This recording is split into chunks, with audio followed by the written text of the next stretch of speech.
So this is the Uncovering Anomalies podcast, but it is a very special episode because we are joined by BitcoinLive. This is a collaboration. Four brains becoming one. And honestly, I'm really nervous. As always, that is, I have need to know Adam in the top left. I'm the immortal Topher, and if you have to ask why I'm immortal, I've never died, and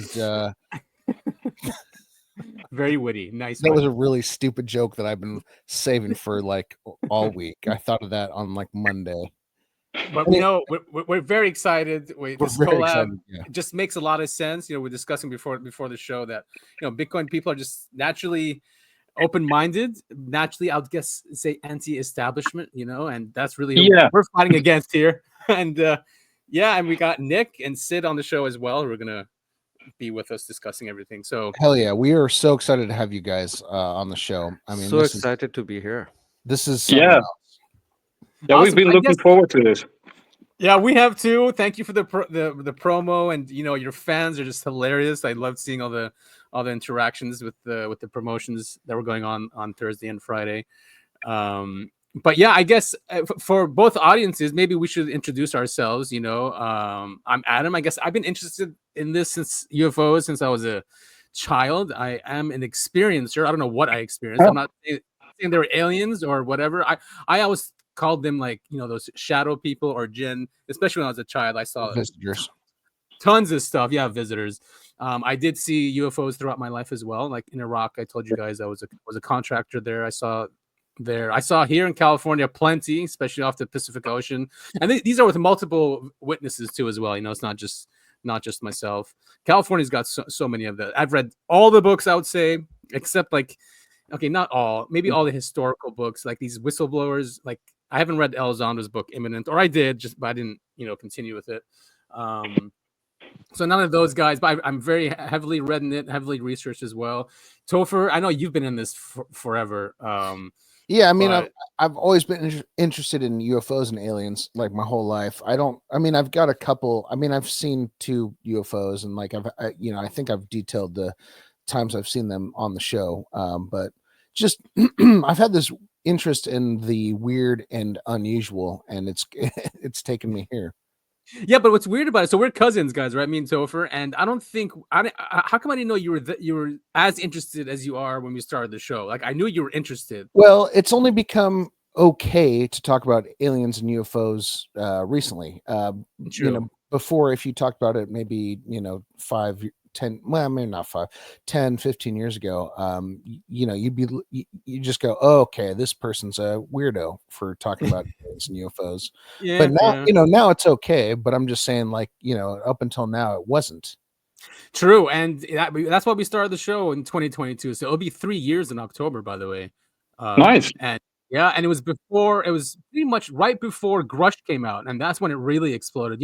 I think it exploded in 2017, right when the New York articles came out. New York Times article. Yeah. And then there was stagnation there for a bit, and then I think it's really when Grush came out is when it took off, and then the congressional hearings happened, and it's been a mess since then, though. And now you mentioned congressional hearings, but I think to September 8th or September 9th. You get a new round of congressional hearings. That is right. It's going to be apparently first-hand witnesses that are going to be there. So that should be interesting. So yeah, and I want you to tell us about yourself, Nick, and then maybe Syd. Yeah. Okay. Cool. Yeah. So we're BitcoinLive, of course. So we're mainly interested in Bitcoin and crypto. That's our bread and butter. Yeah. But UAPs and all the supernatural stuff, I had that from my young years growing up, but I never was an experiencer. I never saw UFOs that I know of. I had some interesting dreams that I do sort of think were more than just dreams. But my interest in it was really sort of curiosity. So I grew up with the X-Files, like Outer Limits, Twilight Zone. Those were the things that I loved to watch, and movies like later on, Independence Day was not such a good movie, but the UFO stuff really, right. There are some good ones. But I was skeptical. Basically, I always thought it was just interesting, but I knew it wasn't true. until until I think in the early 2000s, you got a lot of these interesting channels. I've got the name of one really big one where they sort of collated all these different videos from people all over the world. And that sort of piqued my curiosity, and then I started watching those videos religiously, and that was sort of before you really could, manipulate these videos extensively, right? That it was before AI and all that kind of stuff. Right. So there were some legit videos there, right. And then I just continued, and my brother was also interested, and then but then I sort of did Bitcoin. And then what you say, like, the 2017 article, and then sort of the Nimitz, of course, and later on Grush, and then I thought, with Grush, I thought like, okay, now I have to jump into the bigger picture. That's when we sort of started the bigger picture. Love that. So and tell us why it's called the bigger picture. We know you have BitcoinLive that you guys do every day, and then you have the bigger picture, which also is another show you guys do. Yeah, so the network is sort of run decentralized. So we got many different people doing different shows on BitcoinLive. A big part is the organized media from Steve, who does a lot of stacks material. But the bigger picture is my and Syd's show, and that we call it the bigger picture because we wanted to sort of put Bitcoin and crypto and this whole technological revolution within the framework of this disclosure that's happening right now, in my opinion. We can probably argue about that, infinitely, but but something is happening, and I think we should take a bigger picture and look at how it all fits together, and run and speculate on what it might mean. Brilliant. Definitely. Yeah. Awesome. Syd? So I'm just an artist. I came to a great artist. True. Well, so basically my full-time job is like photography, and then I do art on the side. So I'm fully immersed in art world. Sorry, go ahead. I didn't want to interrupt you. Is your PFP, like, is that something you created? Yeah. It is so cool, man. Like, yeah, that is cool. So there's a cool story where I was going with. So basically, until I was like 2021, I had no idea about UFOs or anything. Then I discovered David Icke. Oh, yes. Oh, wow. And he shattered the reality for me. So I'm a big fan of it. Even though I don't believe everything he says, but like he gave me a thought-provoking ideas about the reality, how we're being controlled and everything. But then life happened. I become an atheist, denied everything. So, but then in my heart, I was always looking for the truth. So I said, if there is a God, show me a proof which I can never deny. Like it has to be just for me. I don't want to prove it to others, but show me something is out there. So then mushrooms came my way. By the way, that will do it for you. So I started dabbling into that. One time I ate too much, like more than anybody should. And then I have it was like totally different for me. It was like I died. Literally, it felt like I died. I went to the tunnel, and then I saw the whole world, which I draw. Basically, my art is based on the world's eyes, I saw in my trips. That's amazing. Anyway, after that, I am just agnostic. I do believe there is something, 100% there is something out there because I have experienced it. But I'm not into religions. But I know there is a higher power for sure. And I think that's the right way to go. Yeah. And the mushrooms are the gateway to it. So are you still dabbling in mushrooms? No. The last trip, it was in 2020. Yeah. After that, it was so traumatizing. Like for years, I was like, I couldn't sleep with my light closed. I had to leave my light open. It was very scary. You're kidding me. So wait, how many milligrams did you take? Do you remember? So this is I'm like a risk taker from my childhood. So I ate 7 or 8 mushrooms. Oh God, man. I never weighed them. I just ate them. Oh, dude, that's easily 10 grams or something. That's amazing. No, I think it was more because I think one mushroom was around 2 2 to 3 grams. So it was like 14, 15 gram. Oh, man. No. No wonder why you went through the tunnel. You probably really did. Yeah. So after that, I was like, but after that, I was like, this was the last trip. I am never touching anything like that ever again. It wasn't even regular dispensary mushrooms. They were like wild mushrooms. Somebody picked them randomly. It was so crazy. Oh, no. But yeah, when I was looking at your profile picture, I'm like, yeah, that looks like, you know, like an ayahuasca trip or something like that. Seriously.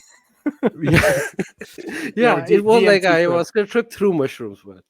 Through mushrooms, yeah. I mean, it's basically the same thing, right? Your body believes it's dying, and that's why we hallucinate, or at least that's the theory behind it, is that these things poison our bodies, and then your brain's like, "Uh-oh, I'm dying," and then it starts hallucinating. No, but it was more than just believing, because I saw myself on the ground and I was hovering. Dude, wow, it was more crazier.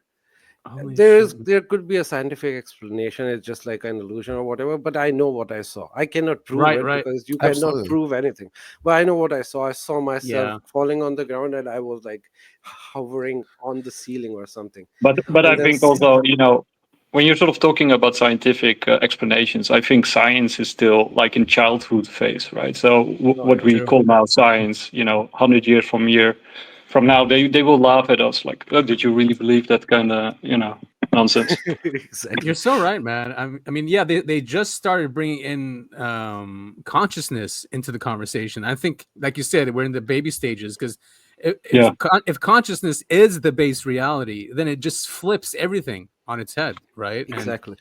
And, so you're probably right. I'm a big fan of Donald Hoffman, and I know you probably know about him, right? He's been in many interviews, and he wrote The Case Against Reality, and he's basically an evolution. Now he's a perception psychologist who is studied perception, but he did some work, you know, on evolutionary biology, and the results that came from his computation, so to speak, the test that he ran is basically that reality doesn't exist. And, you know, I think he makes a lot of sense to me. Yeah, he's very controversial, but he's a scientist. I think isn't he UCI or is he Stanford? He's something big. But yeah, he says exactly what you said, that there's no such thing as reality. It's just we are perceiving this reality or what's around us, but doesn't mean that it's real.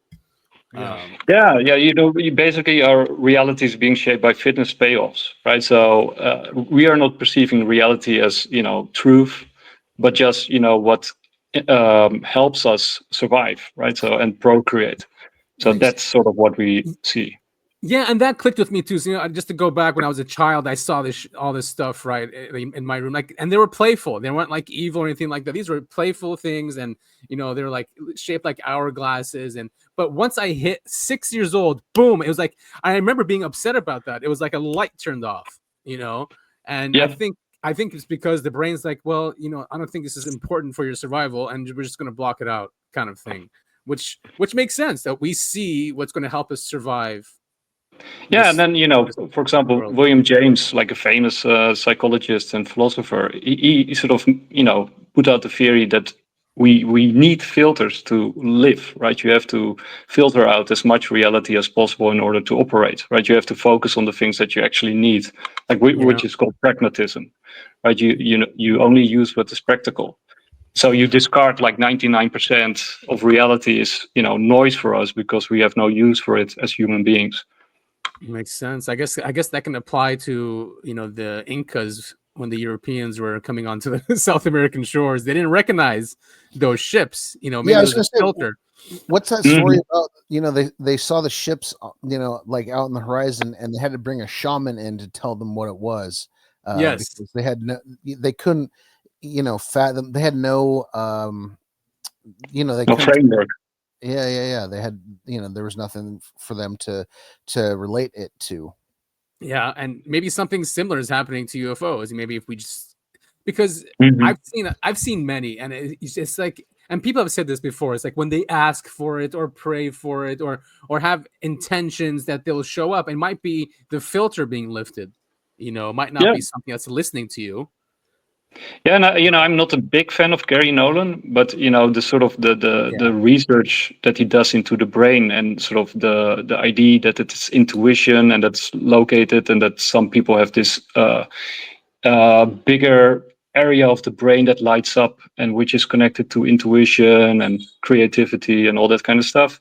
Yeah. I think that makes a lot of sense, right? And basically, what is it? The other guy who recently came out, I forgot his name. Oh, recently came out. Matthew Brown. Jake Barber. Oh, he also Jake makes Barber. the same claim as Gary Nolan, right? With That's sort of with intuition. But also there is one more thing going on. For example, Anna Paulina Luna was on Joe Rogan podcast, and she was openly talking about interdimensional aliens, and I think that there is more truth to that than just interplanetary aliens, because if we look at our sciences and just imagine they are using the same sciences, it is impossible to travel, so they have to use some kind of hyperspace to come or to cover these vast distances. So there is a possibility that they are using different dimension. Also, there is a possibility that we live among many realities and they are just coming from different reality. Right. I mean, that's a good point. Like the whole dark forest theory, where that they're out there, but they're all hiding and using like cloaking, or where we are hidden from their reality, and they're hidden from our reality, and using technology to do that.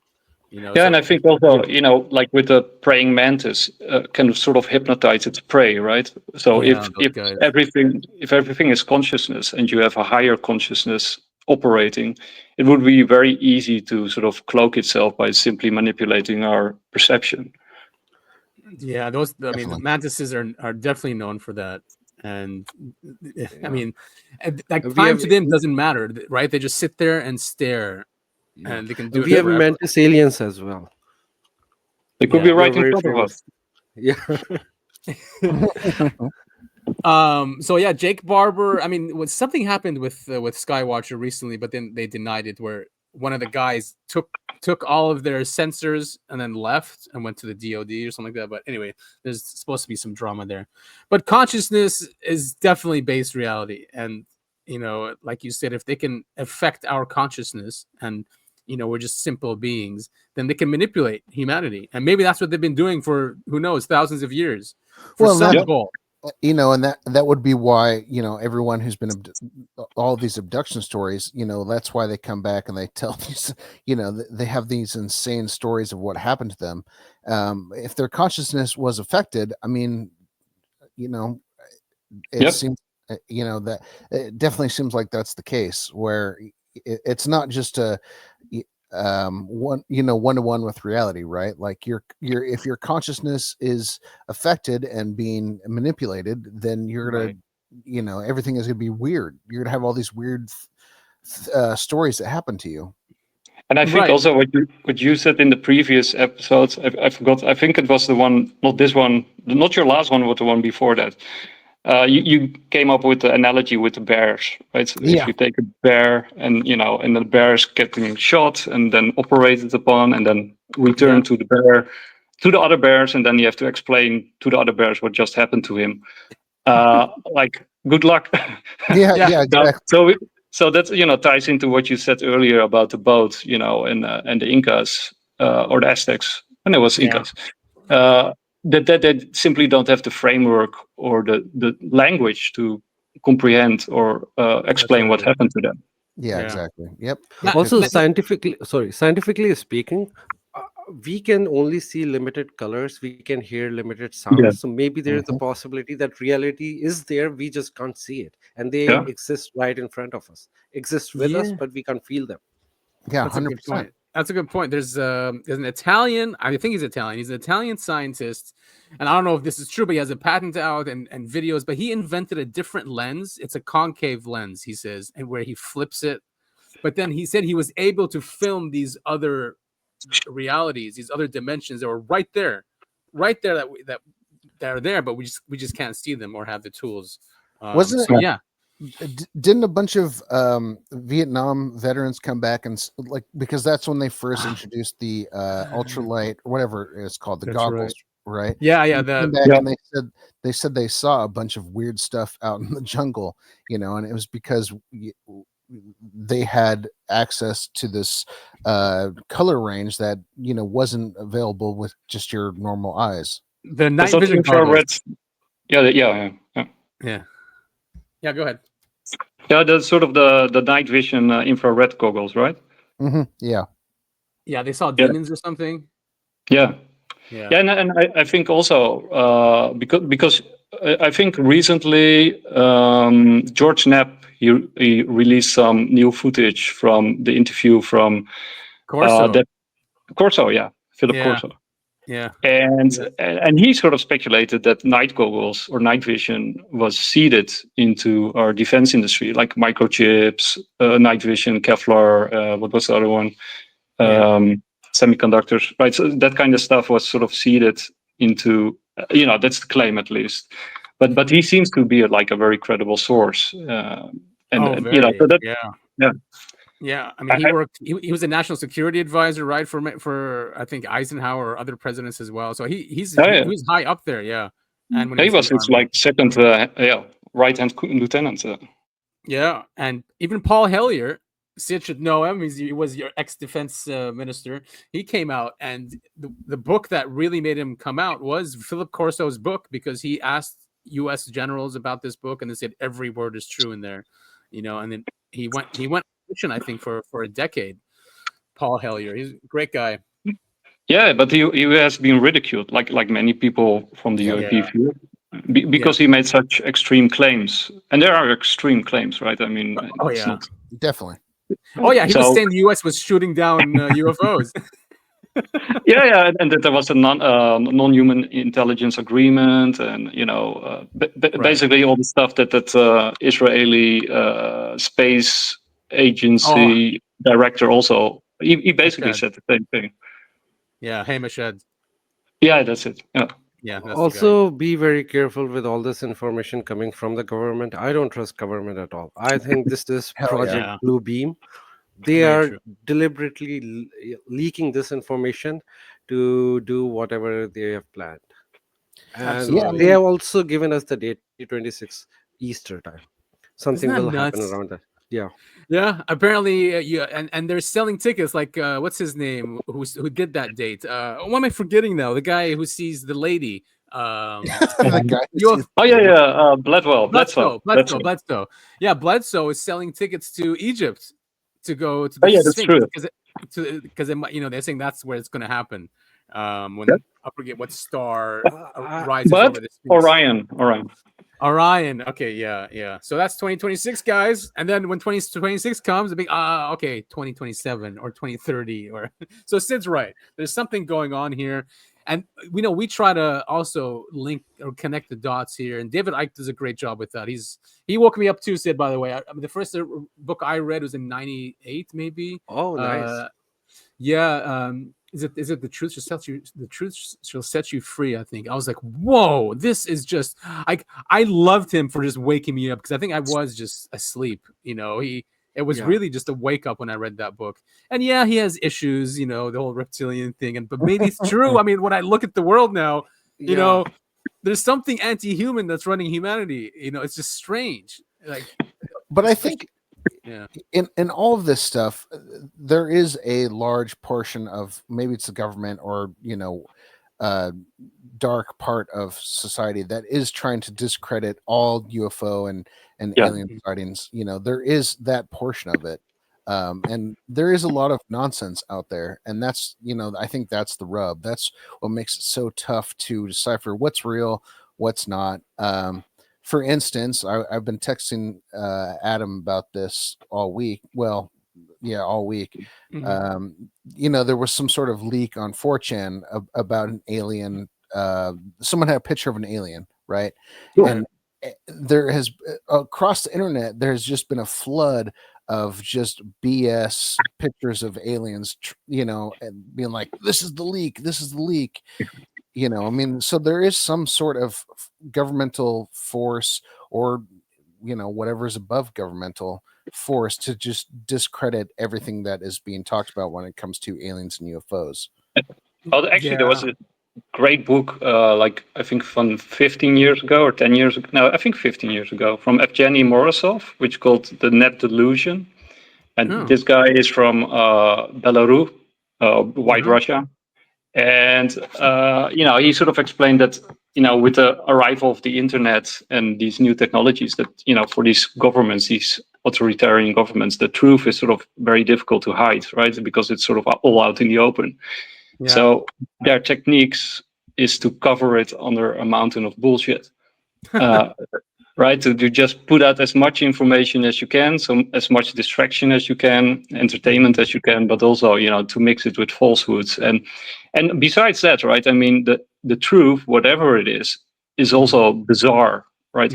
Because it will also sound bizarre when we actually learn the truth, right? It will blow our minds. So it is not that difficult to ridicule. It is, and you're right. The truth is probably beyond bizarre. And many people who get really close to it, and it's disturbing and it's disappointing that many people who have come close to it do agree with that. They agree that we should cover it up, forgetting the technology, like the actual concept of it. They think it's too frightening. I mean, what does that mean? We're food? Well, I think to come back to William James and the filter. Right. Yeah. Maybe it is just too much information, right? When our filter breaks down, we go insane. Like in some of these movies, you also see, like in The Mouth of Madness, or these famous movies. Yeah, Chris Carpenter. Those movies rock.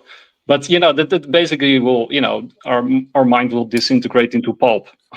Interesting. Yeah, I mean, so it's not worth it. Lovecraft made his whole career based off of that type of concept where once you see the truth you go insane. And that's a really sad concept, but hell, maybe it's not too far from the truth. Yeah. So since many of the things we have in this technological world, I would say, I don't know, a good percentage of, I think, has been reverse engineered, if not seeded by our interaction with these beings and their hardware, right? Like from Roswell and before even the computer chip, whatever. We had an agreement with them. Eisenhower meeting with the Greys, supposedly, right. Whenever that was. I mean, maybe we took that technology. We took Wi-Fi and whatever made else, it our own, and we traded human life for that, which is just we've weaponized everything instead of trying to help humanity. But I mean, but I was trying to also get to, I mean, do you guys think the crypto and that technology also came from that? Because I know when I was researching into Bitcoin, like as many people who think that the NSA did it for the reason of there's going to be a financial collapse, right? Eventually, because fiat currency is going to always destroys itself, and that they need a way or a mechanism to funnel in money into cryptocurrency and keep this scam going of printing money for a few. I don't think so, because there are a lot of rumors, but for first 10 years all the governments, all the agencies, all the big BlackRock and stuff, they were against crypto. Was designed to rebel against the system. What happened recently, that they realized that they cannot defeat crypto, so let's adopt it. And this is like this is not something which was designed for it, but then they are using it because they have power. Got it. Okay. Yeah. Go ahead. Yeah, my take is a little bit more agnostic. I don't want to put a stake in the ground and say, that it was not designed by the NSA or black hats. But I think when you sort of look at the bigger picture, I think it's like the whole question is kind of moot, right? It doesn't really matter if it was gray hats, white hats, black hats, aliens, God, or whoever, because they all want the same thing. Like, and what they want is what you see every time a society collapses, is that you revert back to sound money. So what the system needs to reboot and to reset is a base layer that is immutable and that you can trust, because basically they eroded all the trust in the system, right? In healthcare, in education, in finance. So nobody trusts each other anymore. People don't trust each other anymore. Governments don't trust each other anymore. And if you go into space, which is clearly where they want to go, as soon as you start building colonies on the moon or on Mars, like the first thing colonies do is rebel, right? So, and then you need a currency that you can trust, even though you can't trust each other, right? So the whole system needs something that rebuilds or recreates trust. So even if it's black hats, then they would still build Bitcoin, even though it's not in their, they don't want something that they can manipulate, because otherwise, nobody will use it. Right. Yeah. I mean, they love to be in control. But we also know their plan. Their plan is not Bitcoin. Their plan is CBDC, which is programmable currency. Yeah, but they want to build it on the base layer. Build it on the base layer of Bitcoin, right? They want to use it for themselves and sort of central banks among themselves and maybe interplanetary, but they don't want us to have access to it. That's why they're sort of always saying like, "Oh, Bitcoin sucks, and it's not." We have the new Bitcoin over here, and et cetera, et cetera. So are you guys talking about basically Ripple and XRP? For the, I mean, that's what the government wants, right? That's what they're pushing. Exactly, not Bitcoin. And I mean, and this Genius Act, I guess it is pretty genius if you're a psycho, central banking psycho. But they're trying really to push now these small companies or any company or any app to buy U.S. treasuries to push up demand for U.S. dollars, but using cryptocurrency. They use stablecoins. So you can create CBDCs through central banks. So the central bank digital currencies are like a nightmare. That's what they use in China, but also in other places. But you can do the same thing with stablecoins. And by basically most other cryptos, everything that's not decentralized or secure is in potentially a CBDC, or not much different than a CBDC. So yeah, but the irony will be that even though stablecoins might at first help the US dollar survive, eventually what the stablecoin issuers are doing is buying Bitcoin with their stablecoins. So they're buying treasuries and Bitcoin. So eventually they erode the dollar itself. Yeah, exactly. I mean, and they're just stuck on the dollar. So yeah, I guess I agree with Syd then too, is that they just took it over because it just got too popular, too powerful, so they needed a way to control it. But Bitcoin cannot be programmed, right? It's truly decentralized, and it cannot be programmed like these. Technically, Ethereum cannot be programmed as well. No, and so they're trying to do 51 attacks, and there's been many things with Bitcoin that have happened over the years, but it never stopped and it survived. And even after one of the biggest attacks was the China ban, the China mining ban, and even after that collapse of China mining, it went down significantly. But then that same year it rose over 5 times. So it was like a small dip, and then the miners dispersed. And some people say, "Oh, you can centralize all the miners," but first of all, it wouldn't be in the interest of miners to centralize, because then they destroy their own value. Right. And secondly, it is very easy for miners to shift pools, right? It's like you just have to update your system, and you can switch to another pool. So it's very easy to disperse over the world, and you just go to another country or another area or another state, or whatever. Yeah, and mining are getting cheaper, right? These machines to mine are getting cheaper because the graphic cards are getting cheaper. So I mean, more people can do it, but it's still, if you don't do it over on scale, you're not going to really see a benefit, right? It's just but you also have single miners who actually win the Bitcoin rewards, which is what 3.1 Bitcoin or something at the moment. Yeah, but still, single miners actually do win sometimes, and you got like these Threaten v2 protocols for encrypting mining, so you can actually be sort of invisible, an invisible miner or an invisible mining pool.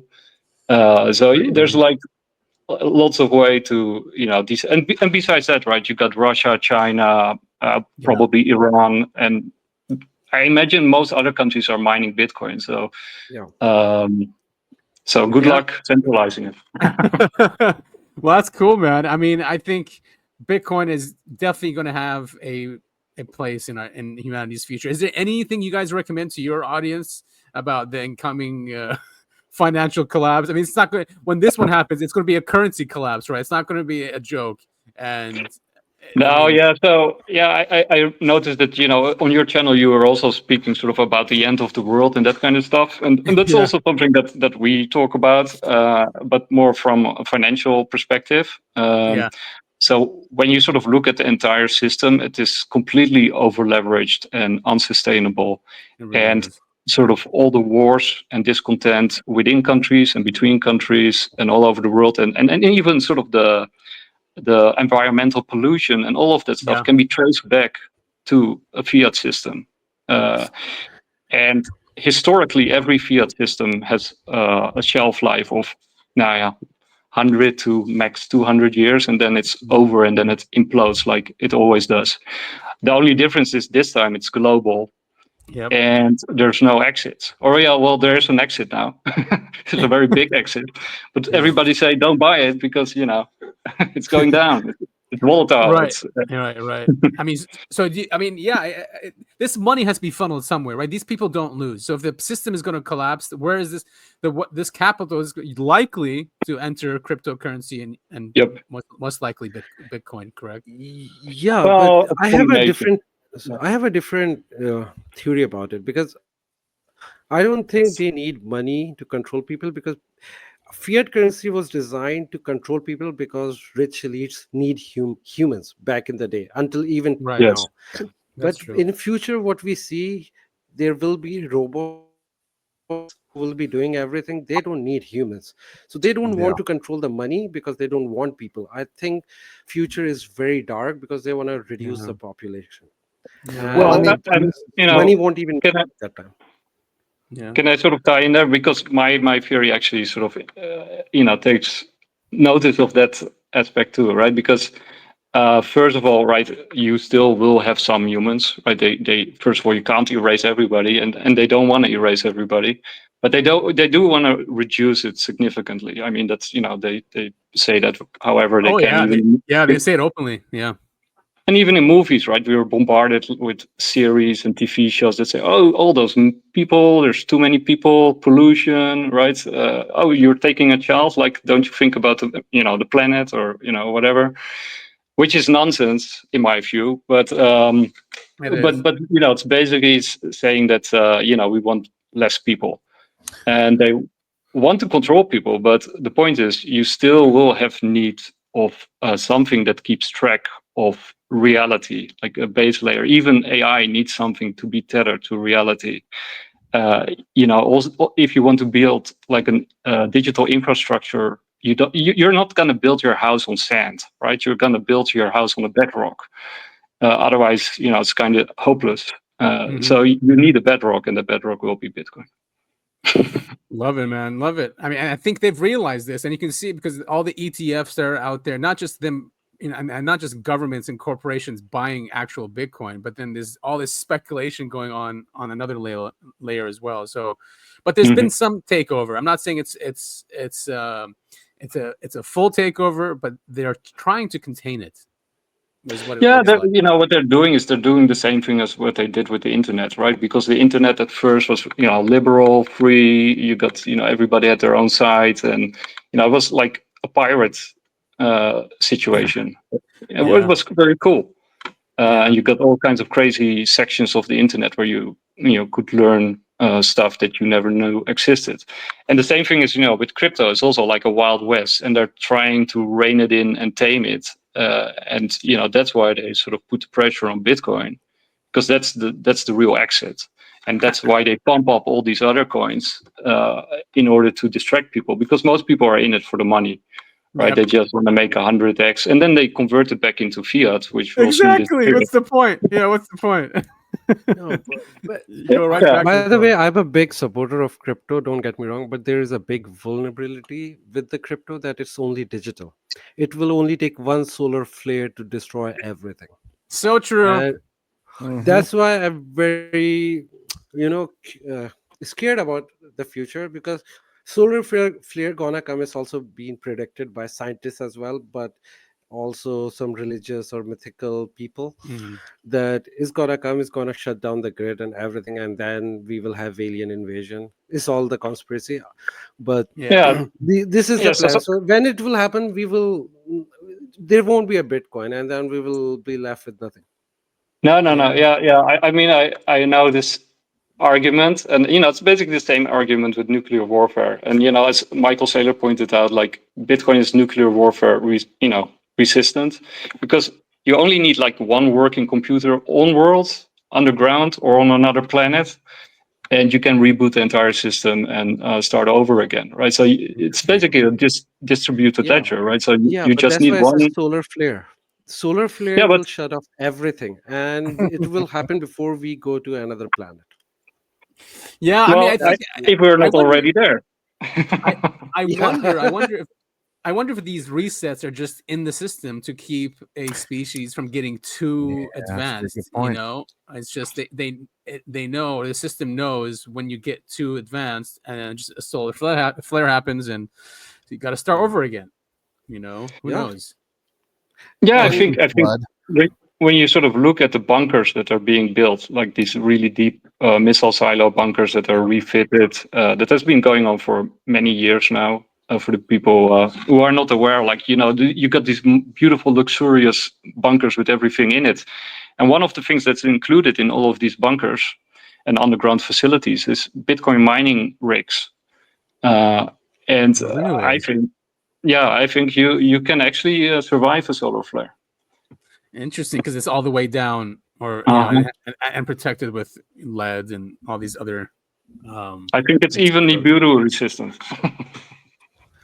So, I mean, I have a little Bitcoin. I mean, I sold it a while ago. I remember I was stacking when it was at 9,000. And when did I got it because I had to. I needed money to pay off some debts. I'm like, shit, got to. I sold, but I made a good profit, and I paid off the debt and stuff. But man, if I was still in there, because I bought them around $9,000. That's always how it goes. But I mean, from what we hear from Nick, it really shouldn't be about the money. It should be about the supporting, a decentralized future, which really that's what serves humanity best, right? Because that's a really sad part, right? Because most of the people are in it for the money, and I understand it. Money, everything is getting more expensive. Inflation is going through the roof, and it will get much worse. But what they're missing is actually what is being built, right? It has the potential to usher in a golden age and a fully democratized world if people were fully aware of the technology, that everybody can access it every moment they want and learn about it.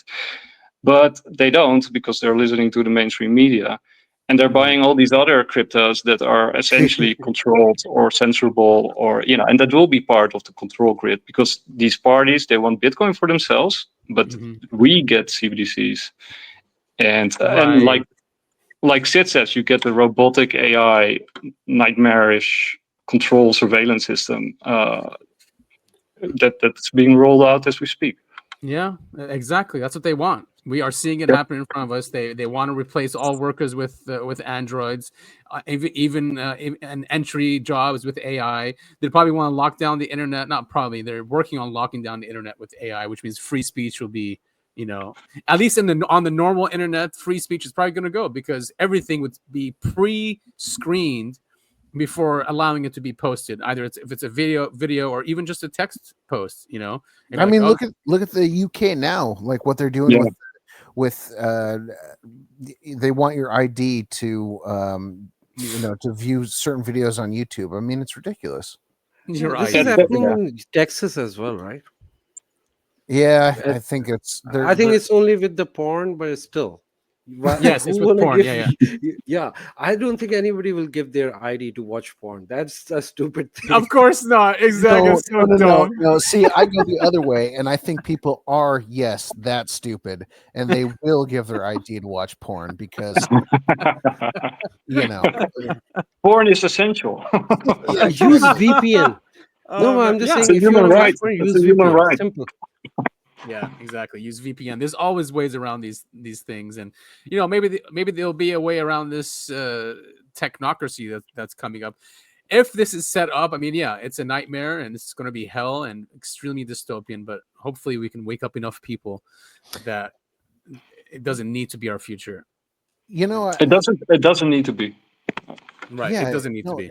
It doesn't. And I think there are enough smart young people out there that will find a way around it to make this completely irrelevant. You know what I mean?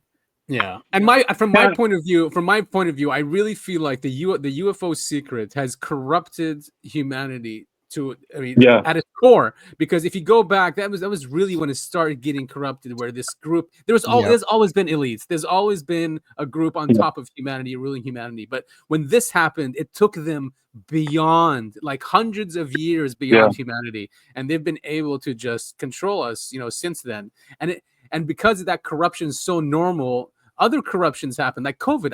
I blame something like COVID that happened. The lies, the media, the gaslighting. It was ridiculous. It was so dark, but because it was happening for so long in other areas, within the government, and I think it metastasized really from this secret, because the National Security Act was enacted within months after Roswell, right? Then they had the Invention Secrecy Act in 1951, and and then JFK got assassinated, and just over and over and over, with every single act, these people got stronger and more entrenched.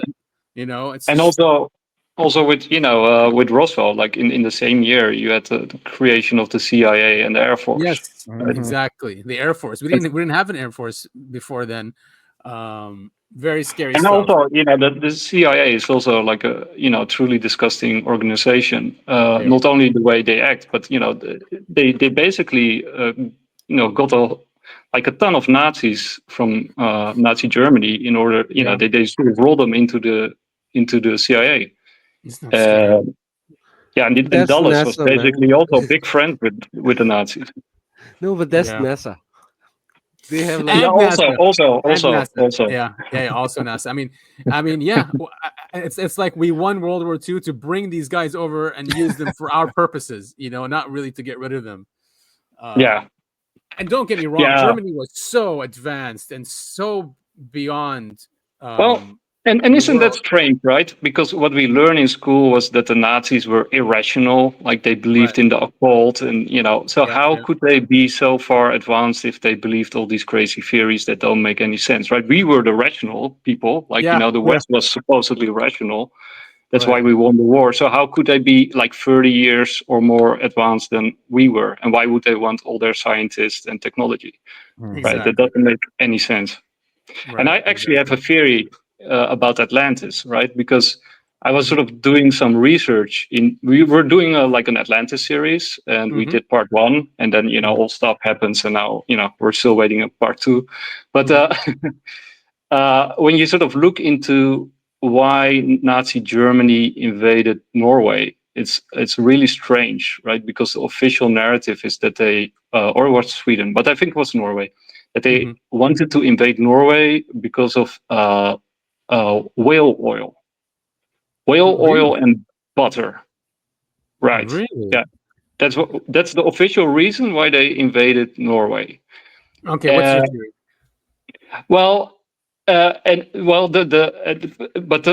The point is that there was this expedition of the Nazis to Antarctica, right? Yes, there was. Yeah, we did a show on that as well.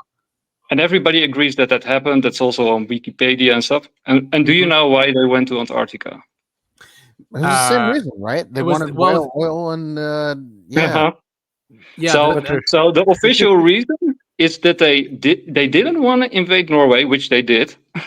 Right. And then they went all the way past America, with all the dangers, to get whale oil out of Antarctica. That was why they were there. I think and the occult. Yeah, go ahead. So I think that the war actually started. Like the real reason that the war started was that the Nazis went to Antarctica, and that they knew that they were going there not for whale oil, but because of their research. I mean, that holds merit. I mean, even today, you can't go to Antarctica. I mean, there's all these agreements between different countries that you can't. Yes. You know, you can't just show up there for vacation, even though, you know, why would you? Unless you're a crazy UFO researcher like us, I would go there. Or flat earther. Or flat earthers, yeah. So what's gonna happen? You can actually go there, but there is like a spot where they have like camps and stuff. You can stay there. You will believe that you are in Antarctica, but they won't allow you to go. And if you go out, you will die. You are not coming back.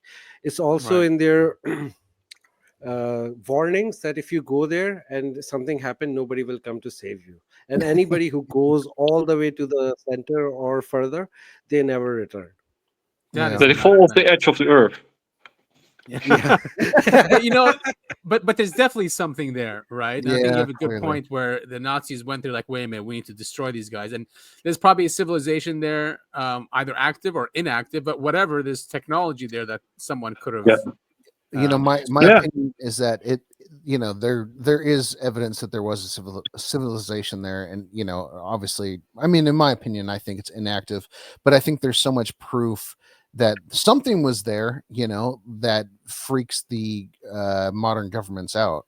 I used to have recurring dreams of Antarctica before it became a thing. Like one I remember is like there was always lots of military asking for IDs and stuff. But then there was one that there was melting going on in Antarctica. Like I think it was a cliff or something, but like a glacier was melting, and then underneath it was like alien hieroglyphs and stuff, or whatever, not human hieroglyphs. Hell yeah, man! I saw Alien vs Predator too. I totally get what you're getting, where you're getting that from. No, but the real possibility could be that there is some kind of portal over there.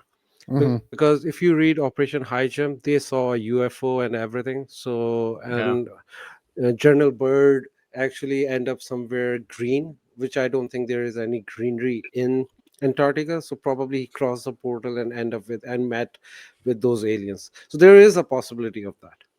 Yeah, and I think also, you know, when you think about it, like, why is there this treaty in Antarctica but not in the Arctic? Yeah. Right? Because that's much closer by, like with the Allies. Like, why the hell would they go all the way down to Antarctica, and why not go to the Arctic? Because that's also where you have the same sort of resources that they say they need. And why is it all scientific? Like, you know, because they're all there for scientific research. So, like, you know, why are they not in the Arctic for scientific research? Right? Sorry? No, I was gonna say I saw also yesterday that Russia found 500 billion barrels of oil. No, of oil, which is insane. That's double Saudi Arabia. So there's immense just resources there, and no one's allowed to touch it. Like someone else owns it. Yeah. Right?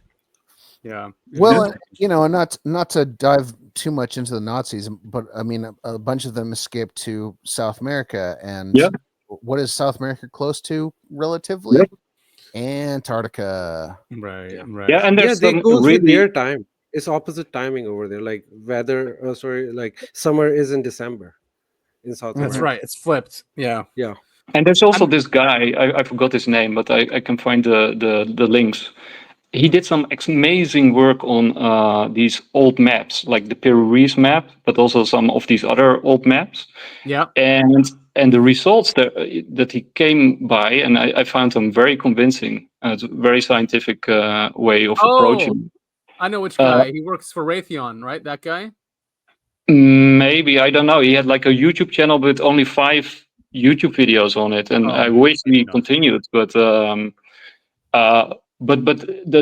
point is that the way what he shows in those videos is actually that they must have some civilization before the Western expansion, colonialism started with the ships. There has to be one civilization that had like the complete map of the earth. That's almost indisputable when you sort of look at those videos of his.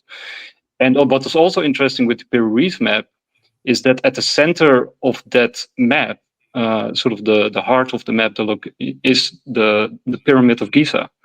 Sort of that is sort of the compass of the map. And it's very interesting also when you sort of know more about the pyramids and the Giza complex. It's also, exactly what you call it, where the equator, it's sort of like exactly at the intersection of where these lines meet. Yeah, and even the dimensions, right, of the pyramid equals the circumference of the Earth and all these things. Yeah. So it's very interesting that they would take the Giza pyramid as the sort of the compass of the map, right? As if they knew something more about it. I mean, there's something about, I mean, obviously they lied about our history. Now we can, they easily lie about just normal things. So of course they're going to lie about human history. And it's always to make the current elite or ruling class be the pinnacle of humanity, right? Everything starts, we've evolved from apes all the way to our ruling class, basically making themselves like gods. And nothing's happened between them. It's like they're obsessed with keeping that narrative, right? That it's them and only them. Yeah, they have to. We as the lowly plebs, the second we figure out that we're the ones in charge, and we're going to take out the elites, that's the end time for them. So they have to maintain that, that mindset that they're the ones in charge. They're the ones that can do no wrong. They're the ones that get to rape little kids with no repercussions. I mean, that's how it works. That's dark, man. It's really dark. I know. I'm sorry. I went a little too far. No, and we know that they want to replace us. They want to reduce the population. They want to control us. Yeah. No, and that's interesting, right? I mean, the idea of child sacrifice is ancient. It goes way back, right? And I came up with a theory, and I don't know if it's true, right? It's just a theory. But in the ancient past, you had like a lot of these oracles, like the Delphi, the Dona, the Yama. You're right. You got a lot of these different oracle systems that were sort of located all throughout the ancient past. And these sites were extremely influential, right? And often stood at the center or played a pivotal role in ancient cultures. Even deciding sort of the fate of empires. And you had like people like Julius Caesar or Emperor Augustus. Sort of when you read, I don't know, Suetonius' 12 Caesars, which is a really great book. It's very readable. It's actually a very old book. It was I think written in the 2nd century AD. Okay.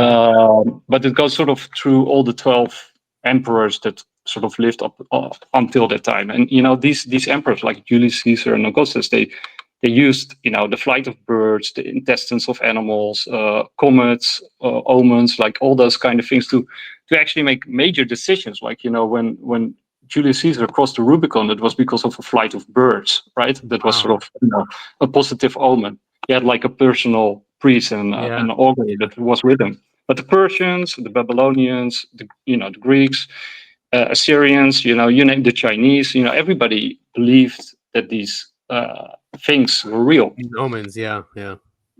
So these oracles were sort of basically great powers, right? Great political power centers, and they were extremely rich, of course, because to get these predictions, these political leaders and kings, they offered like extreme gifts to the gods.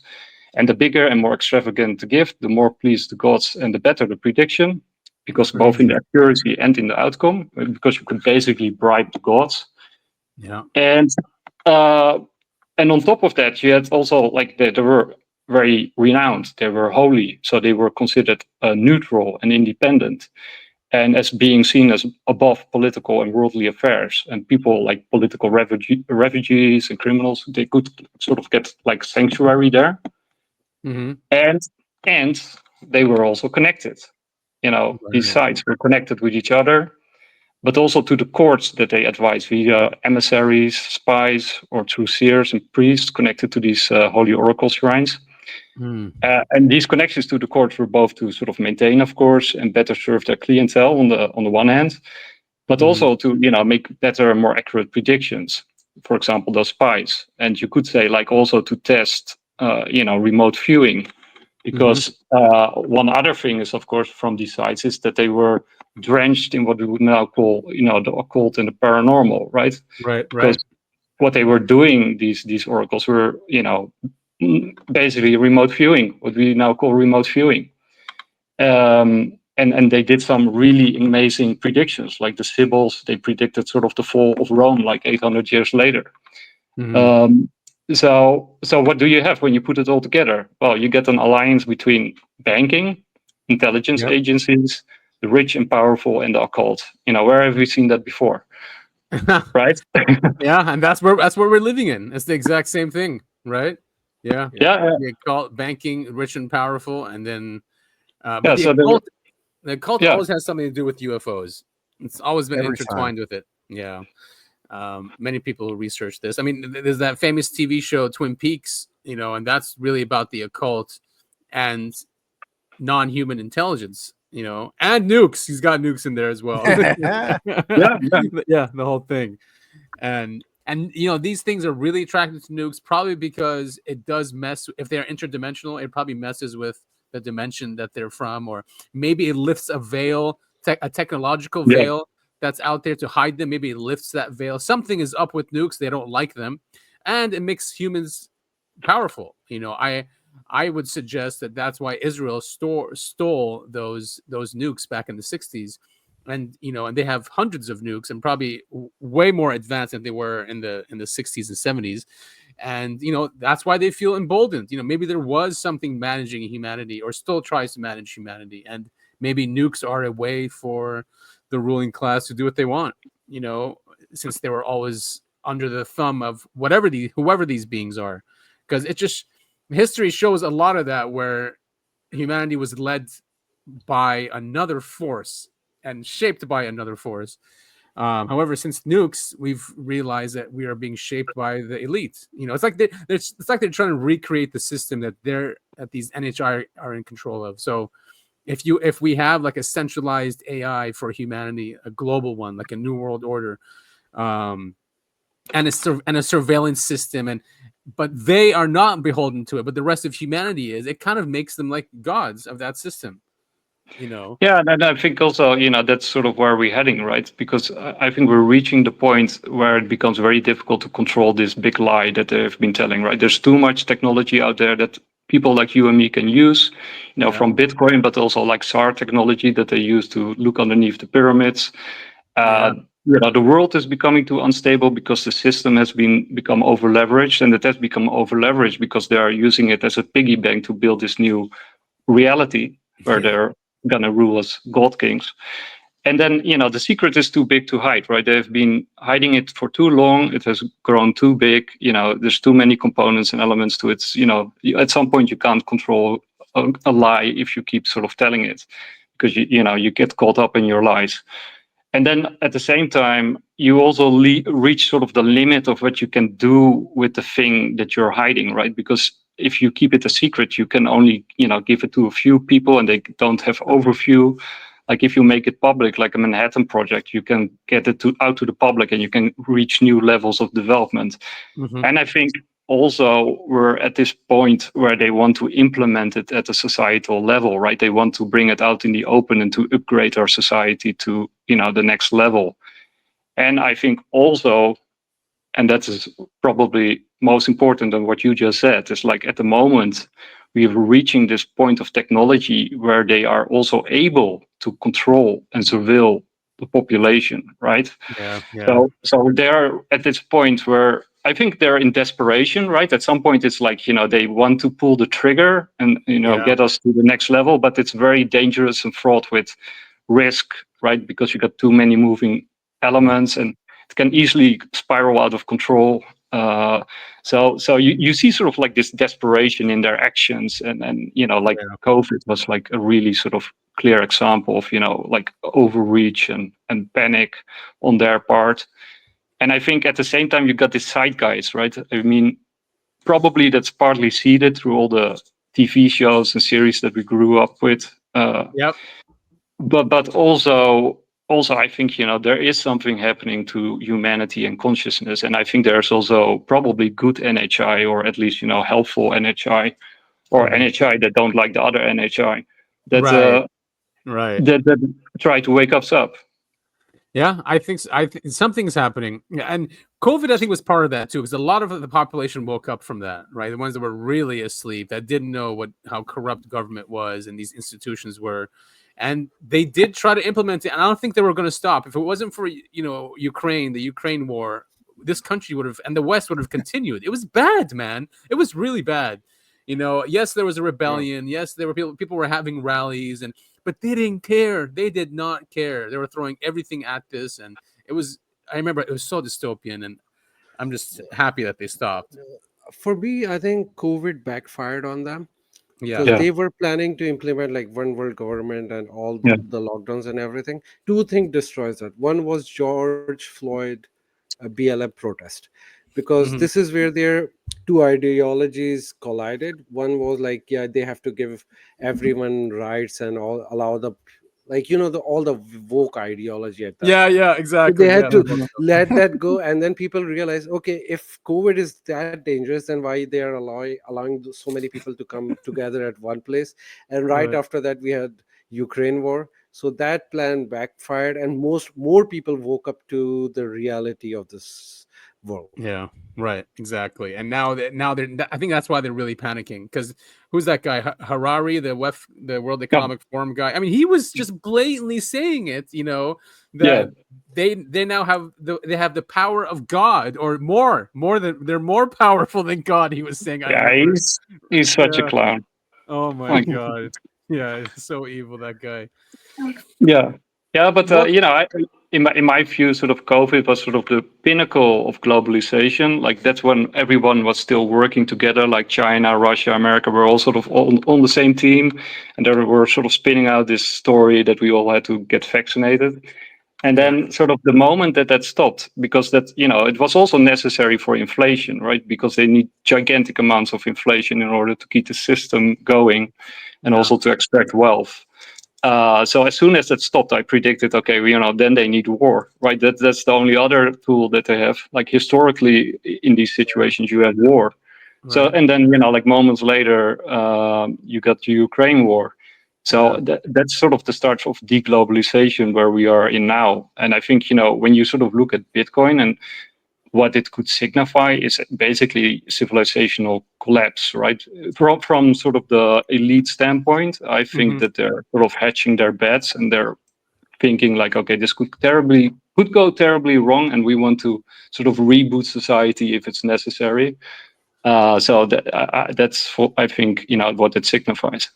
The Great Reset.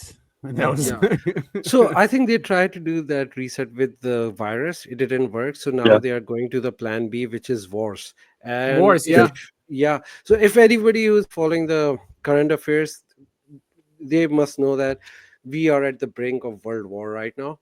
The wars in Middle East are just gonna happen very soon, because recently what's happened in Yemen and all those things. So we are gonna see a really bloody Middle East very soon. And then there is another war brewing where nobody's looking at, is between India and Pakistan.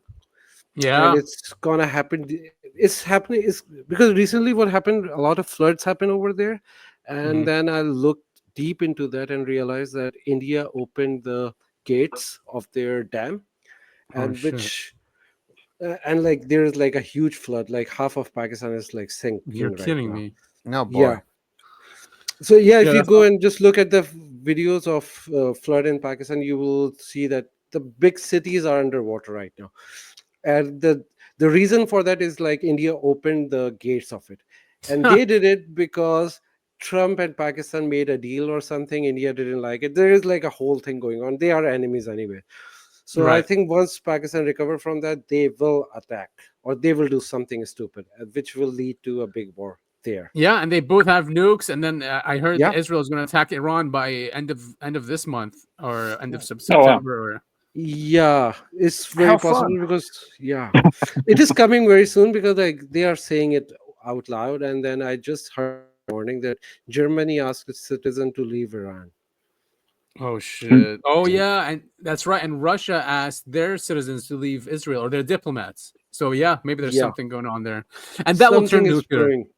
Exactly. It definitely does seem like, though, all of the world leaders in all of these different countries are kind of working together to like, all right, we have to, you know, we got to work on this over here. We got to make these two countries go to war, because you have to realize like none of the people who are in charge like are in danger.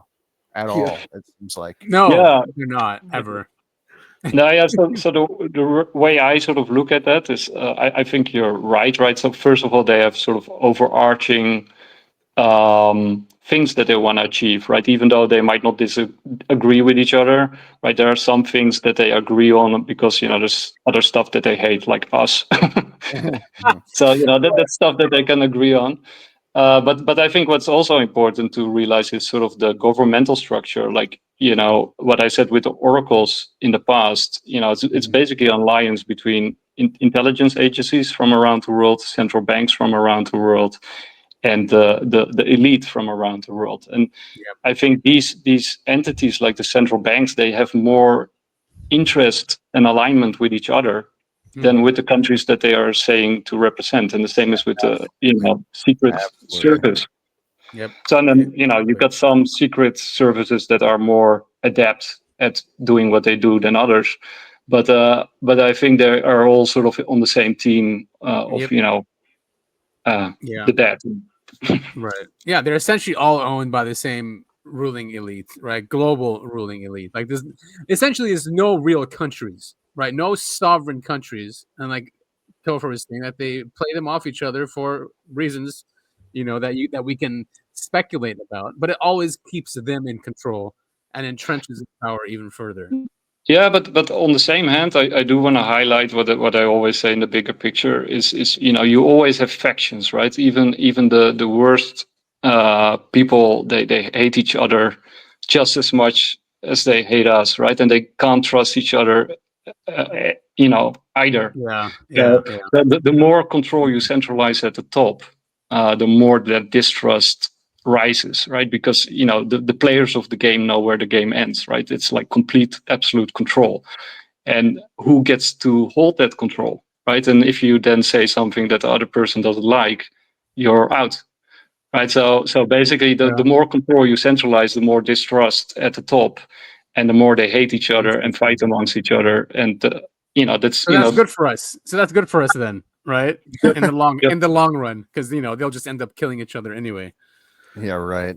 I mean, what's really frustrating for me is that this country, and then even Canada, they were set up as decentralized. Like the founders knew how important decentralization was, right? They wanted a small federal government, and they wanted the power to the states, which decentralizes that power. But since World War II, it's just been every single move they've done is further centralization of everything.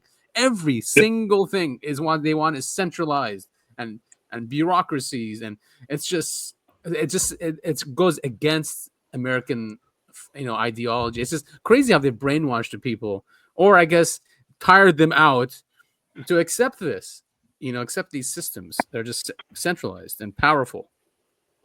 And, absolutely. What I think, like they're gonna make us fight, and once we are tired, they will release robots. Actually, Elon Musk will release that, and he will take over the world. Yeah, I'm right there with you.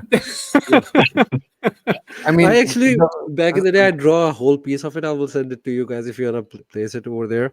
But it's that the robots are killing the last of the human soldiers. Everything is burning. Holy shit! Send it over. I'd love that one. But I think at the same time, like nature is much more powerful and bigger than we imagine, right? I think the whole UAP thing sort of points to the fact, like what we said with consciousness is, nature is consciousness. Yes. And we are part of nature. And I think they're fighting something that is much stronger and bigger than they are.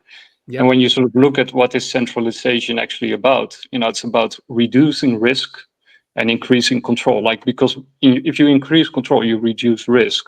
Mm-hmm. That's why they're sort of so focused on control, and why they don't like things to spin out of their control, because then it's difficult to manage the outcome.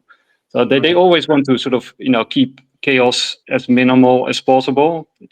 But at the same time, right, if you increase centralization to such a degree and you reduce risk to such a level, what you actually do is you increase the tail risk, right? Because nature shows you that the more successful a predator is in cornering its environment, if it actually manages to destroy or rule over the entire thing, it gets destroyed and the predator dies, right? So And also when you look at dictatorships, like the reason why dictatorships always fail is actually because of their success, right? Because at some point nobody trusts each other anymore, and nobody, even the ruler doesn't trust the persons around them. That's why Stalin killed every advisor every few years, like that he could find. Right, so you're blind. You cannot adapt to reality anymore. Nobody is telling you what's real. I mean, you'd think they would learn from history, right? It's just they always think, oh, it's going to be different this time because we have these technologies and we have AI and we have satellites in the sky. We're surveilling everything, and we're powerful. But I mean, Adam, history never repeats itself. Yeah, it only mirrors. Yeah, I mean. Yeah.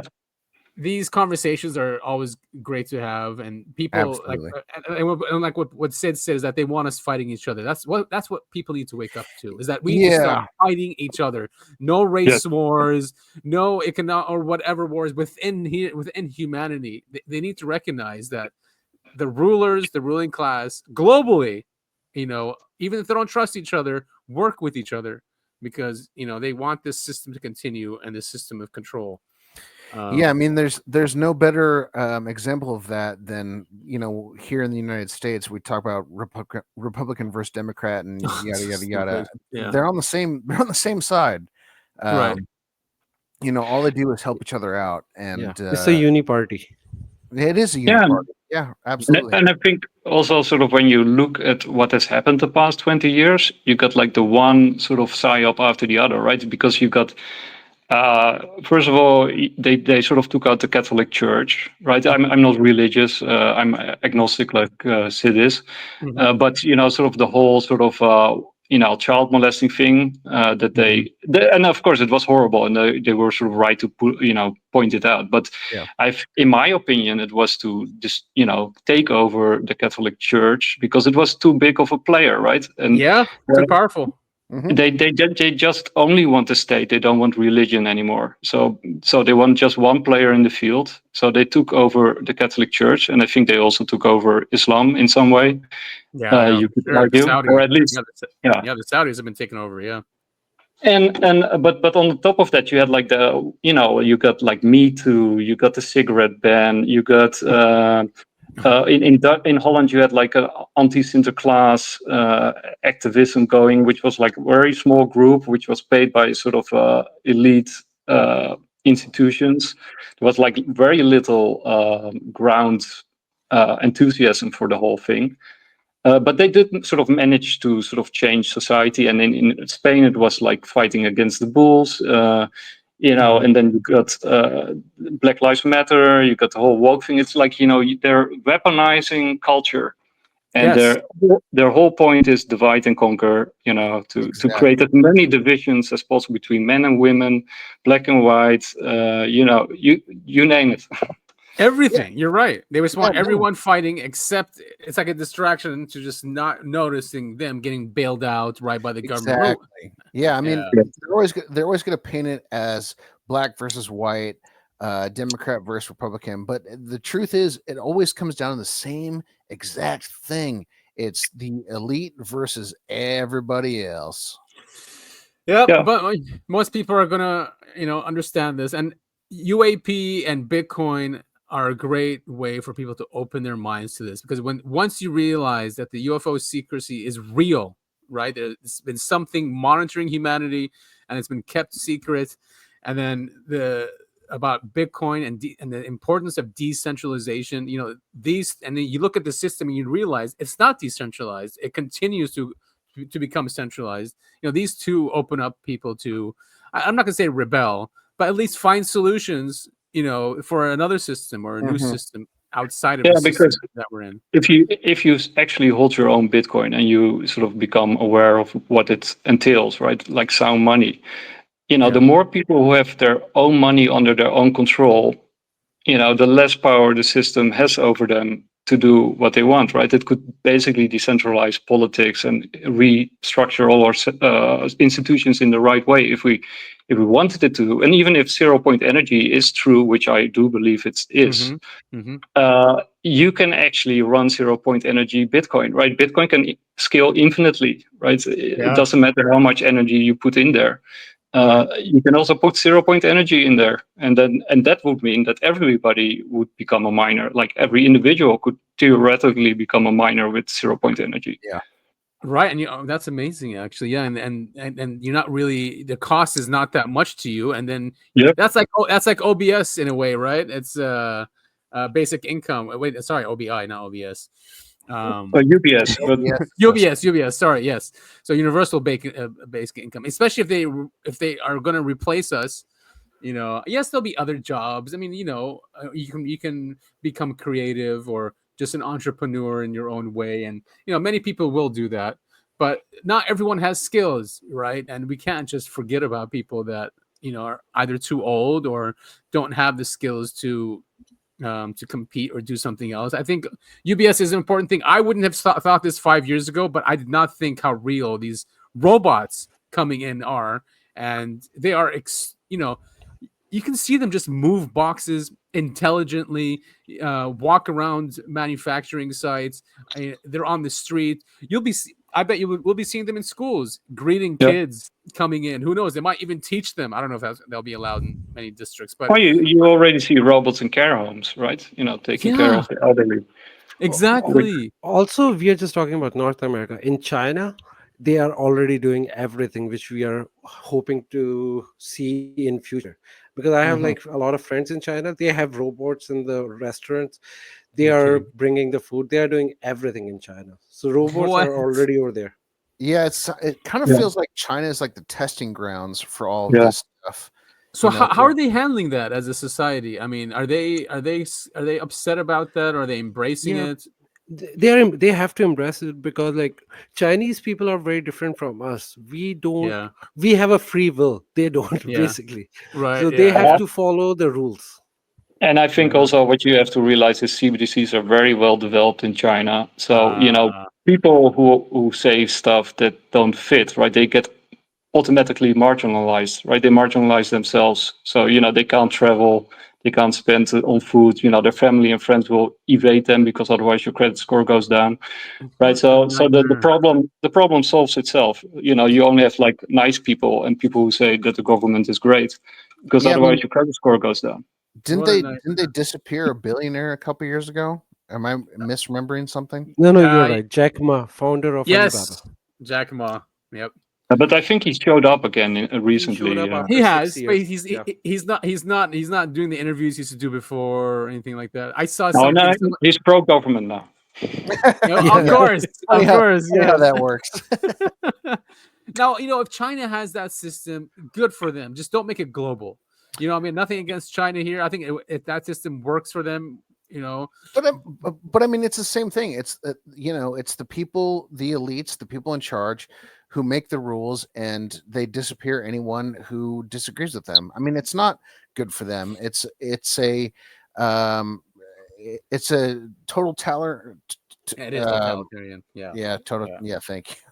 But I agree with Topher, right? It is the testing ground, and I think this age will be very Chinese. I still think America will have a huge comeback, but China will be a major player. But China, okay, I just want to talk about Jack Ma's situation, because everybody thought that it was regarding free speech and he was speaking against the government. That was never the case. He was always the pro-government guy. I think the real reason was, and you can go and see it, that Alibaba have produced the most efficient artificial intelligence in the world. It's not here, but ChatGPT, Grok is nothing compared to that. All the other AI companies in China, they are failed. They have to close their offices. So I have really good connections in China, by the way. I have like very good people. I know very them. cool. So they are telling me that AI of Alibaba is outclassed. It's like you can't even imagine what it is, and they are slowly rolling it out. So I think when they took him in, they want him to work on this Chinese controlled AI, which will be released in the future. It's already released in China. Are there I robots? agree. Are those robots, the Chinese robots, they're like the Optimus ones, are they connected, or do they use the Alibaba AI? Not yet, but they can, because it's just a software, right? You can upload it anytime. And so, the point with China is, they can, sort of their whole society, they can train their AI on all the data, right, without any limits, right, because everything is accessible. There's like no moral or ethical boundary, so their AI is, obviously far more advanced than our AI. Yeah, also they have robot soldiers already in their fleet. They are not like human, but they are like dogs and stuff with guns on their head. So they are already having those kind of things. It's just crazy how we're headed this way. And if you look, just to bring it back to the UAP field, is that when you look at historically about UFOs and UAPs and interactions with NHI, the robots were in there. Robots were always part of it, right? And that they had these synthetic beings, and that's always been in the lore. And we're just going that way, and that's why people like the whole future humanity thing. That these NHI are actually future humans. They say that because we're going that way. Like even the Greys, when you talk about the transgender agenda and making humans just not really asexual, basically. Right. And then mixed with AI, so it's like a synthetic being. So it's like humanity is going that way to end up looking like Greys. Yeah, I think you're absolutely right that they want to erase sort of natural boundaries between, men and women in order to, create this openness for, this new reality. And you see it in many science fiction movies, like, The Fifth Element, but, the way that people dress and, behave, So I have a little different opinion that humanity is going to be gray aliens in the future. Mm-hmm. Unless we get like a nuclear war or big destruction. But if we go in the same path, I don't see it going that way, because what I see in the young people, they're getting more smarter. That's true. Not smarter, sorry, more beautiful. Yeah. Generation is like more into beauty products and they look more handsome. So I don't see the path towards gray alien. I see a path towards more Nordic aliens, because they want to look like beautiful with blonde hairs and stuff. I'm just talking about like we are going in that direction. Unless a split happen, the smart people just forget about their appearances and they go in one direction, and the dumb people go in the other direction. Yeah, what book was the time travel book? The famous who's that famous author that wrote about time travel? Is it T.S. H.G. Wells? Yeah, H.G. Wells. He talks about that, right? Where in the future there's two separate species. Yeah. One that goes underground. Right. Yeah. It's the Goloks. I actually don't know. The Molochs. The Molochs. There you go. Right there. Yeah. Well, Gen Z is going to save us. That's for sure. I mean, they have a completely different outlook, right? They grew up on the internet, and they're into like fashion and beauty. Therein lies the problem: is they can see all of the bullshit that's being pandered to them. They can't do anything about it because of the systems that have been put in place, and so you just have a generation of people who are just like, well, this sucks. What am I supposed to do? Like fatalism. Yeah. Wow, guys, an hour and a half went by. That's crazy. I guess you have time. Wow. You have fun when you're. Yeah, I mean, we can quickly go through things. I mean, on that note about. Good Lord, did we have stuff queued up? We won't go through. We won't go through everything. Just quickly, if we want to discuss some things, or we can continue the conversation and then just let's do it. I just want to add one thing, like, what you said, like about, the futuristic books and, these movies and all that kind of stuff. I think, people like I've Syd also did that, but I also did some screenwriting a little bit. And cool. I'm not controlled by the government in any way, right? But I like this stuff and I'm open to it. And I think, people, artists, creatives are actually remote viewing unconsciously without even knowing it. So they're looking into the future or possible futures and putting that into their art and in their movies and series. And of course, it's also priming by the government and agencies. I mean, you have examples of that, people get approached by certain people during the process of creating a movie, and they say, oh, you have to put this in that, or, it's like that or whatever. But I think it's also very much a remote viewing thing, that people are actually sort of unconsciously looking into the future and creating the reality without even realizing it. Manifesting it. I think this is something that Adam and I have talked about on the show. But humans have this latent ability to, we're kind of psychic in a weird way. It's like everyone talks about, oh, I had this gut feeling that something was going to go wrong. I mean, that's what we're talking about. I mean, it's been, in my opinion, it's been driven out of us. The powers that be have been trying to drive this out of us. But I'm totally right there with you. Like, we have this psychic ability. And I think also that's why they fear us, and also that's why we are valuable to them. I think that's our actual value to them. Like, that's why they don't kill us. Absolutely. Yeah, you're right. I mean, and because humans are brilliant. I mean, even if when these technologies are, whatever it is, developed in secret, they cannot have breakthroughs without giving it to humanity. Once they get, like, even crypto, when it was really given to us, look what we've done with it, and if the same thing would happen to the UAP technologies, if they're stuck with something, if they just give it to us, we can run away with it. And the internet is another one. It was so basic before, and now look what humanity did with it. Printing books, right? Oh, and art itself, the arrival of art on, and writing and all that kind of stuff. But I think what they hate and what they fear is losing control. I mean, all their 100%. Actions say that they don't like losing control. It's all about control. 100%. Yep. Yeah. It's all about control. That's where the anti-human thing comes from, or that sentiment that I feel from, for wanting control. Right, it feels like it just disposes of humans, that, or at least it doesn't allow a natural. Oh, Topher it doesn't allow a natural progression of humanity. It wants a controlled one, and who knows what the real reason is? I mean, if leaders who are a benefit, or not a benefit, but who lead humanity to freedom, are always followed and revered. Humans don't like to just rebel and be against leaders, but all they have to do is be benevolent and give people the freedom to do what they want within frameworks, I guess. But total control is insane. It's like they want people to rebel. I think the natural instincts for people is to rebel against someone who's trying to control them. Yeah, this, like somebody with bulimia, right? They are sort of searching for absolute control over their environment and over themselves, and they have this sort of really warped and distorted sense of self.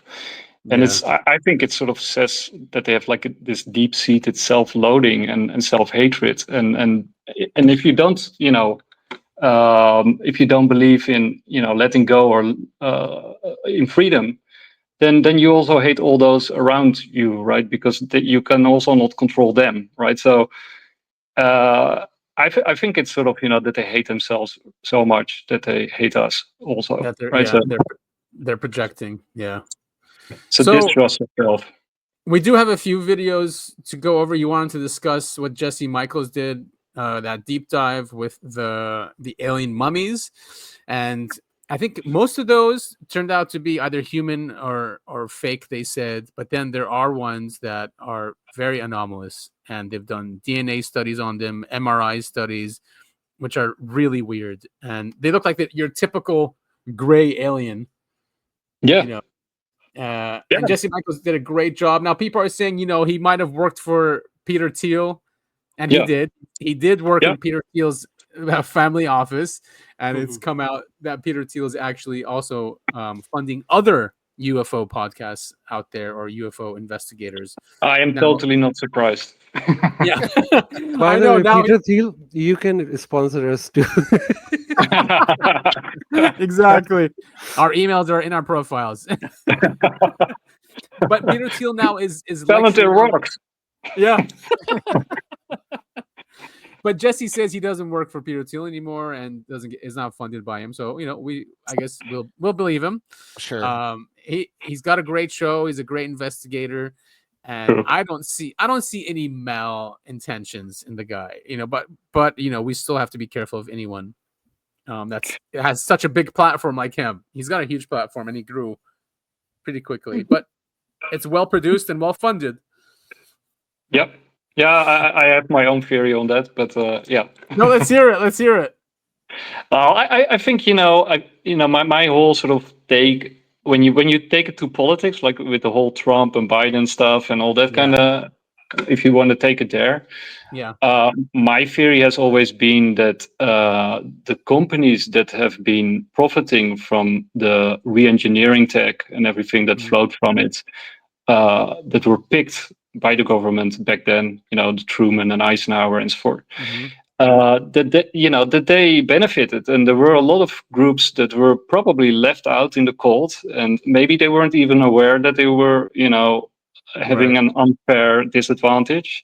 Yeah, and I think the Trump group, which contains Elon Musk and Peter Thiel and others, they want to have their moment in the sun, and they want to have access to the same goodies as the other groups that have been benefiting from it. And I think they have been pushing, so they've been helping and pushing this sort of groundswell, grassroots, bottoms up UAP disclosure movement in order to put maximum pressure on the government, in order to get laws and regulation passed, in order to get eminent control. I like that. Of this UAP technology that has been outside of their reach, but that they want to get hold of. And I think, when you sort of look at the entire system, I think it is a race for absolute control. The whole system is being leveraged to get, the ultimate grill of technology and, to rule as God kings instead to share it and that everybody can benefit. Great insights, Nick. I like that. I think there's a lot of truth in that, actually. And JD Vance is a Teal guy, and now all of a sudden JD Vance is obsessed with UFOs and is going to get to the bottom of it. And I think you get many good people. Like I think maybe Jesse Mitchell's is like a perfectly. I don't have a bad vibe from him, so he might be like a genuine person who has always been interested in it, like us, who wasn't perhaps aware of Teal. I don't know how, but maybe he wasn't aware of Thiel's sort of dark side, or just he wanted to get a job. Like many people want to get a job and they don't care who's their boss. Exactly. Also, one more thing, we mentioned JD Vance. I think Trump gonna die within a year, and JD Vance will be our appointed president by Peter Thiel. This is my intuition. Let's see. I mean, Trump had that bruise on his hand that he showed even in a press conference. So something's up, and they asked Vance that question, right? Hasn't he been like missing for a couple of days? Like nobody's seen him. Like, or am I just misremembering something I read? Who, Trump?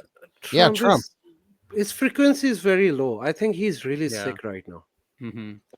Something's up. And I think also, I don't want to take it there because otherwise we get totally derailed. But with the Epstein thing, right, and the Elon Musk and Trump, right? That there was something going on there, and my theory, and I know Syd disagrees, but I think Trump ran on the Epstein thing because he wanted to put maximum pressure on the gatekeepers, and he played that card. And I think Elon sort of reminded him, like, you also have to actually play it, like,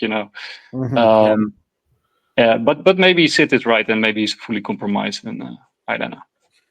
Yeah, Trump's a weird figure. I mean, if you look at his history, you see that he was fully compromised, right? With Wilbur Ross, and he owed $2 billion to the banks, and they forgave him $2 billion, saying that he's worth more to them alive than dead. And wouldn't that be nice?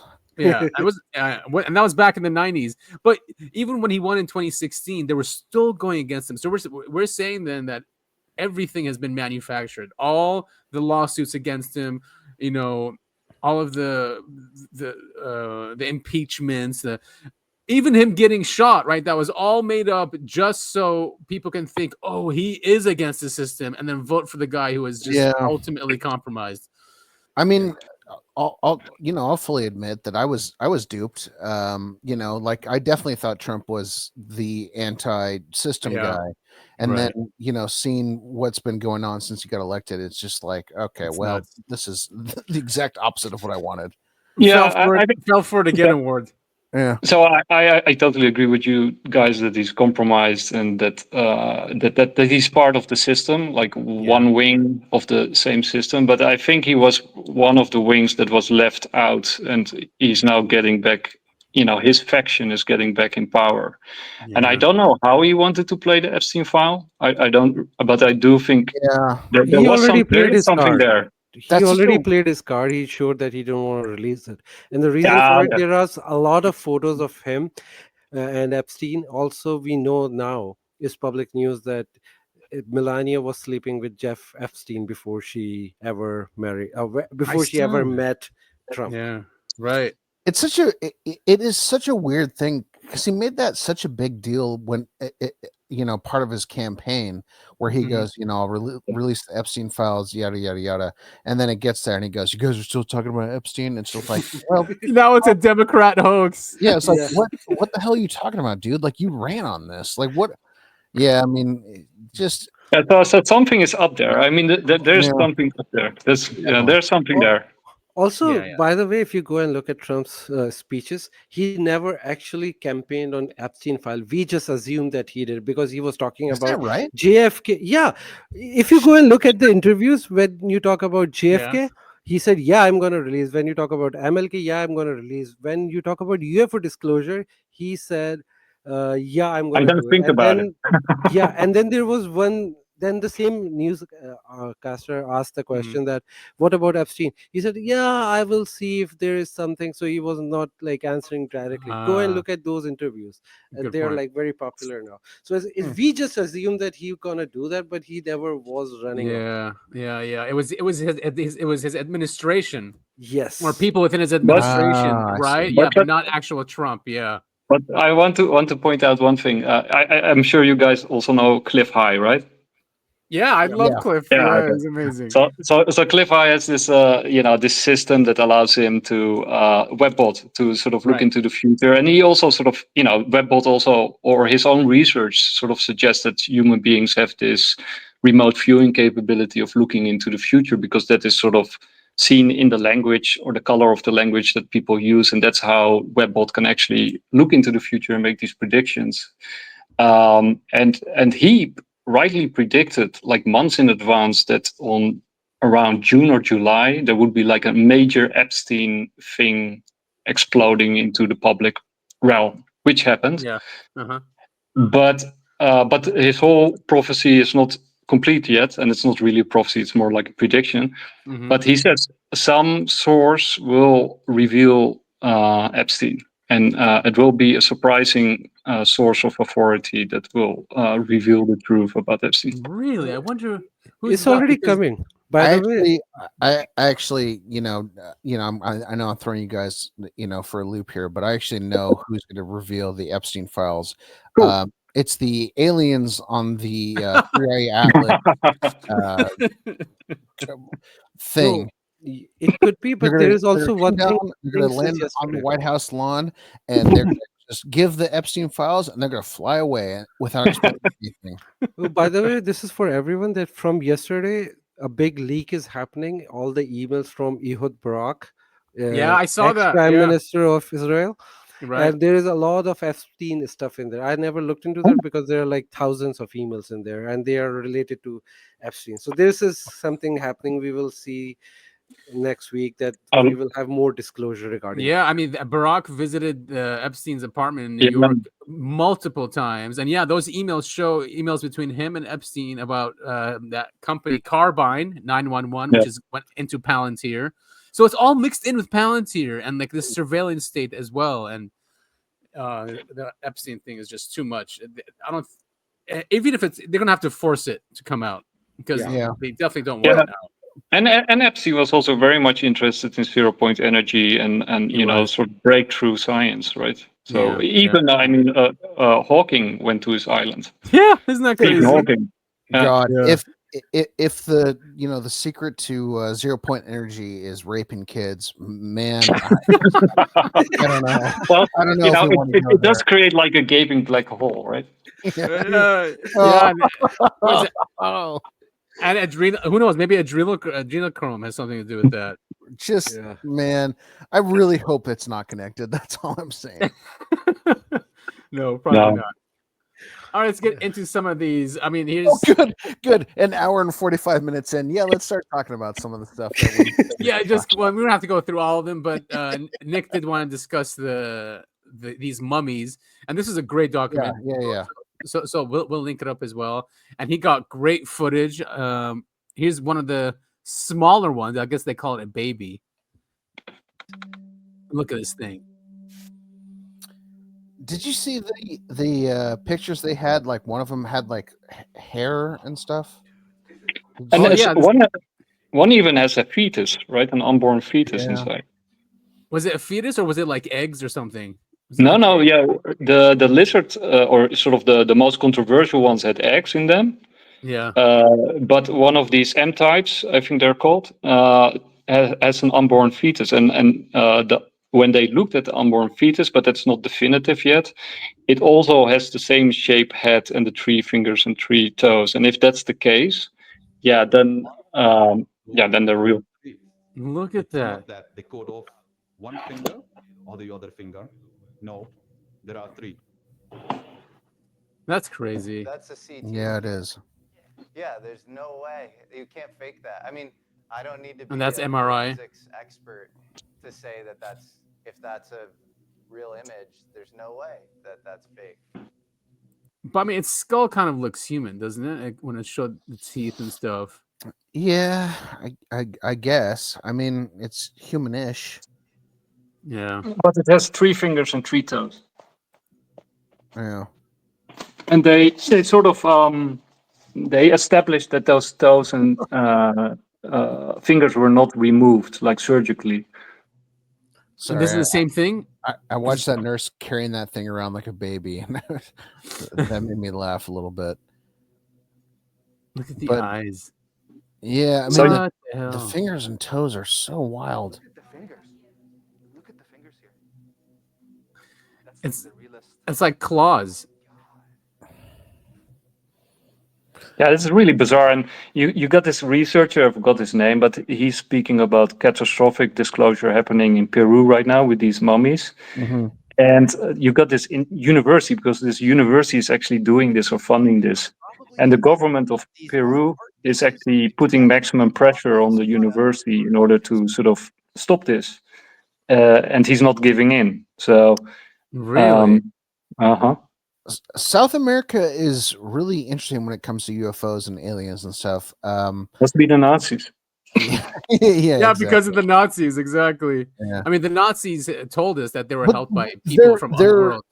They are far less skeptical than citizens of the United States are, for instance.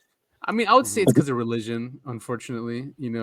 Religion just because people just believe in everything that's said. So it's like, that's it. God created humans, demons, and angels, and that's it. That's all there is. So, but I don't think that's it, because they are far I know. More, yeah.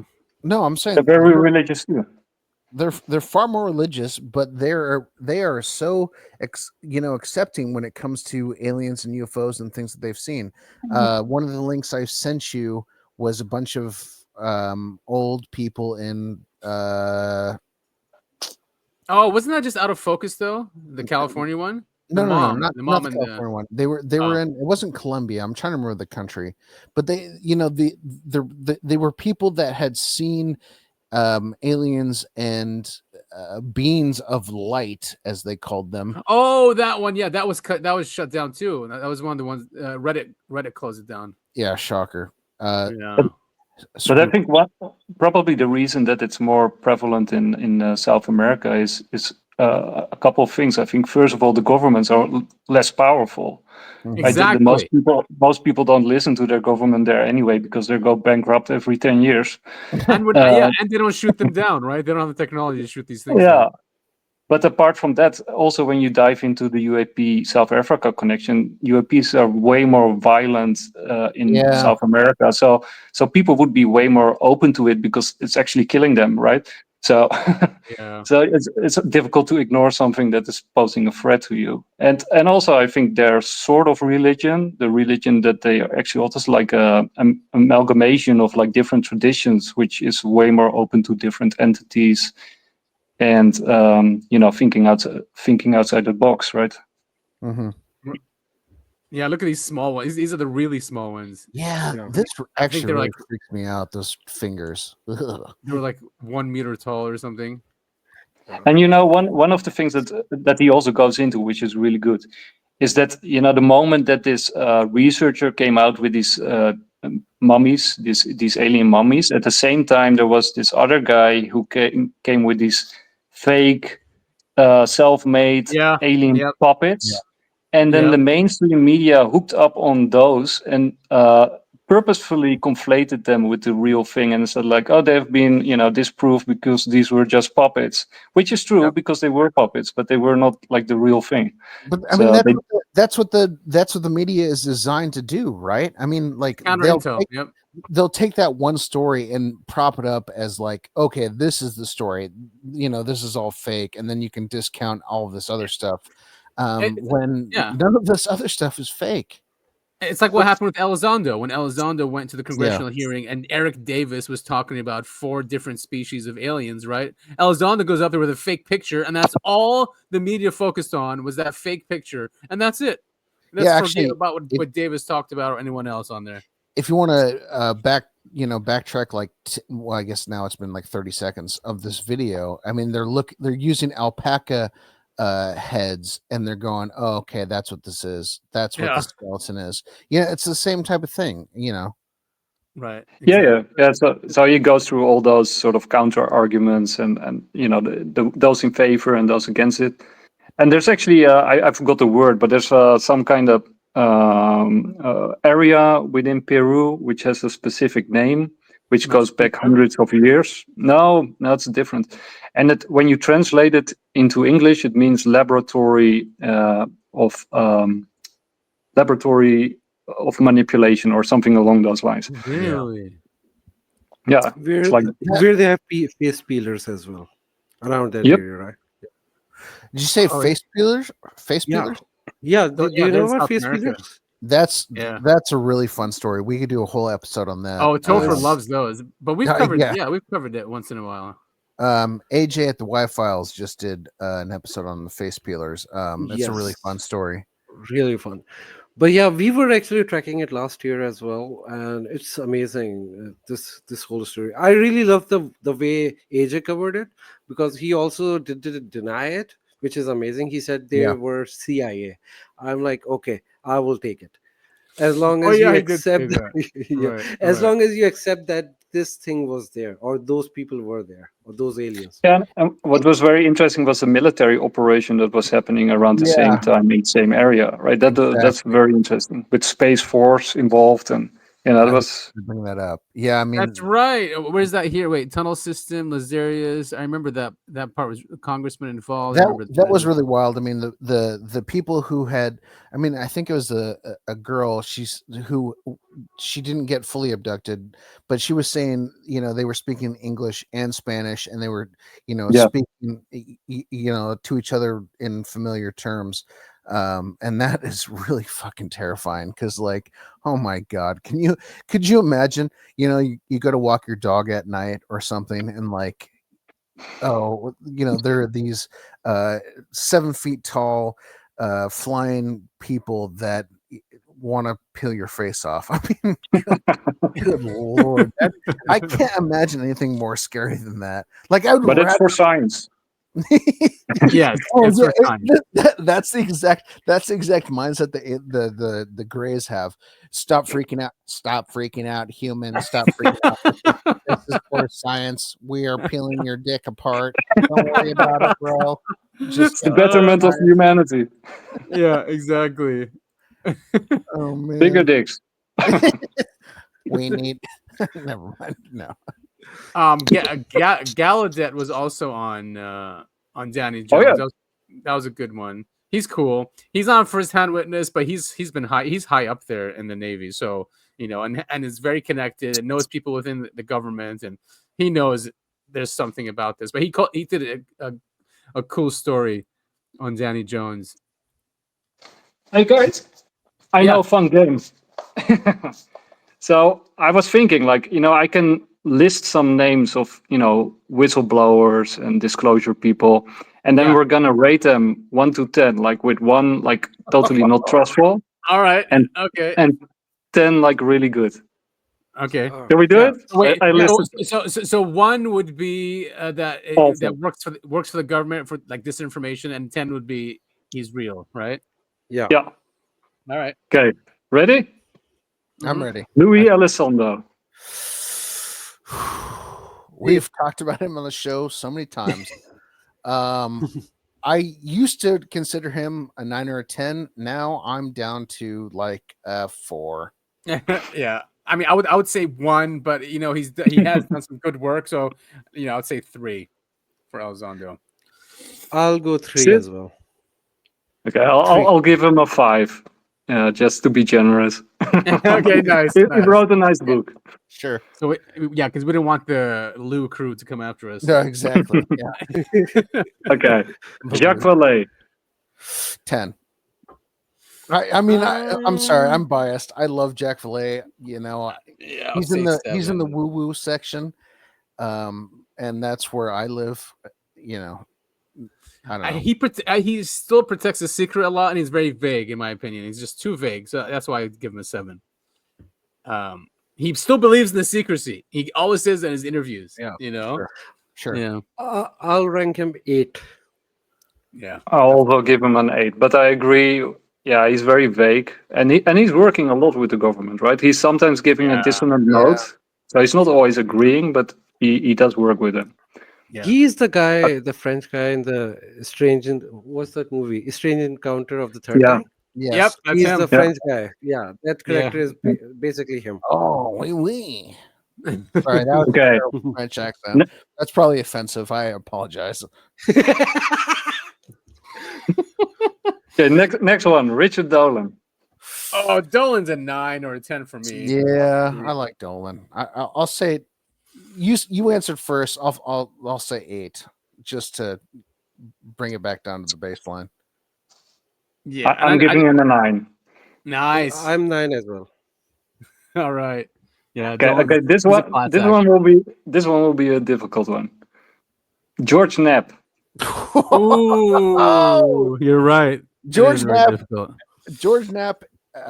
He is a salesperson, in my opinion. I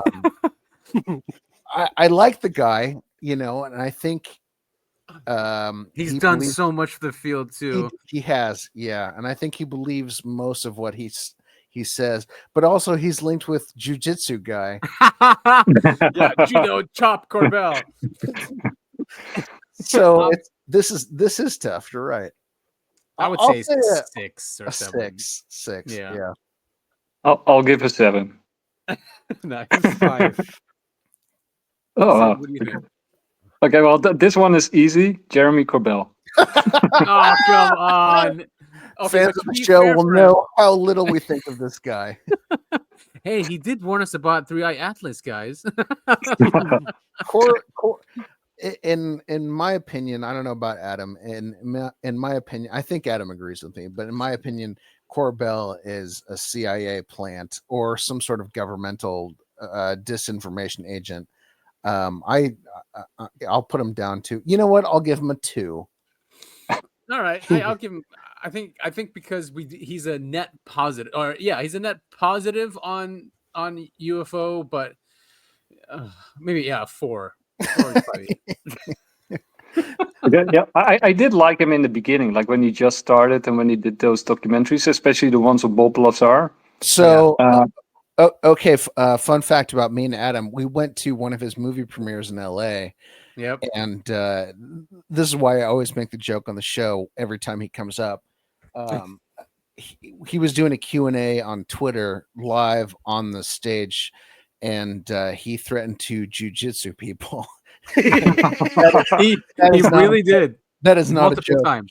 He straight up did that, and that's why I think Adam and I both have a very low opinion of him, but he did threaten to jujitsu people. Yeah, and it's like, oh my god. Okay, I wanted to give him a 3, but then I'm giving him a 2.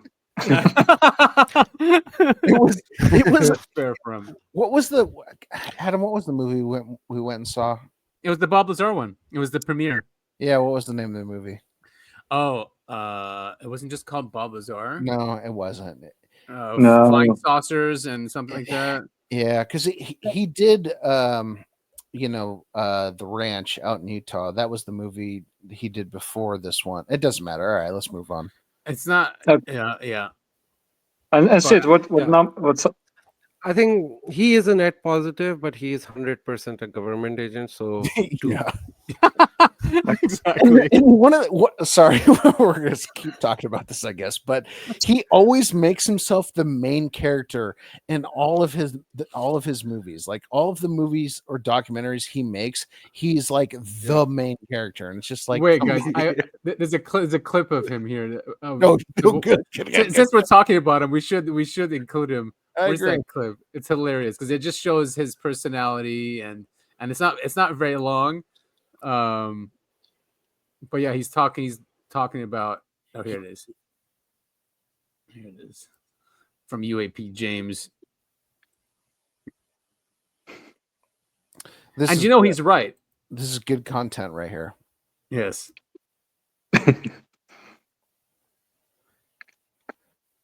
So you want excitement? How do you want to fill this space? Can you guys see the video? No, I can't see anything. It's a dark screen. I'm looking at a YouTube video that is a black screen. Yeah. Oh, you're kidding me. No, oh, wait. Just reload it and try it again. There we go. Oh, there he is. There he is. There we go. Our man. Was Arrow really put together, to shape the emerging UAP narrative? Those exact words. If I've ever seen those in a document, it would be to shape the emerging UAP narrative. Why you got to shape something if it's made up? Well, also, yeah, because it's growing in popularity, and so therefore something's happening. Yeah, it's exactly. coming out to some degree. Yeah. People got cell phones, people talking, people are coming forward, whistleblowers. So yeah, man. So Dr. Kirkpatrick, they watch all this stuff, by the way. I love it. I always get intel when people are watching stuff.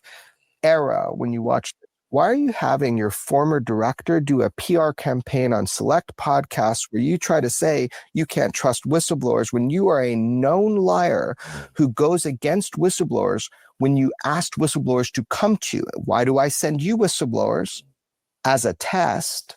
And then they don't put out what they... And then they come back to me and I put it out. Why? Why is that happening? Why did Tim Phillips, the interim director of Arrow, who's no longer any director of Arrow, also going on a media tour and telling absolute lies to the American public?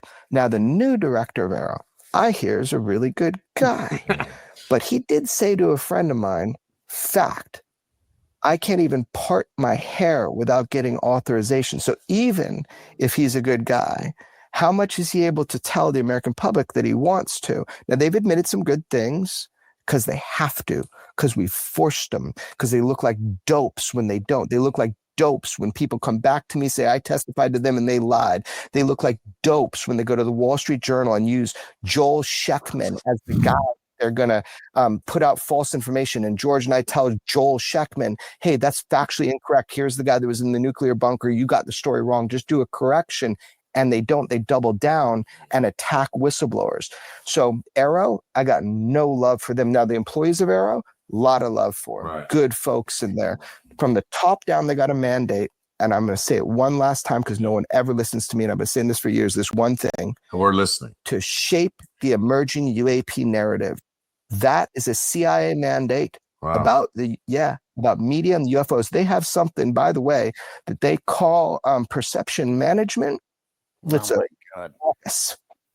And they have a budget. And that's what they're trying to do. He's right. But this is very meta.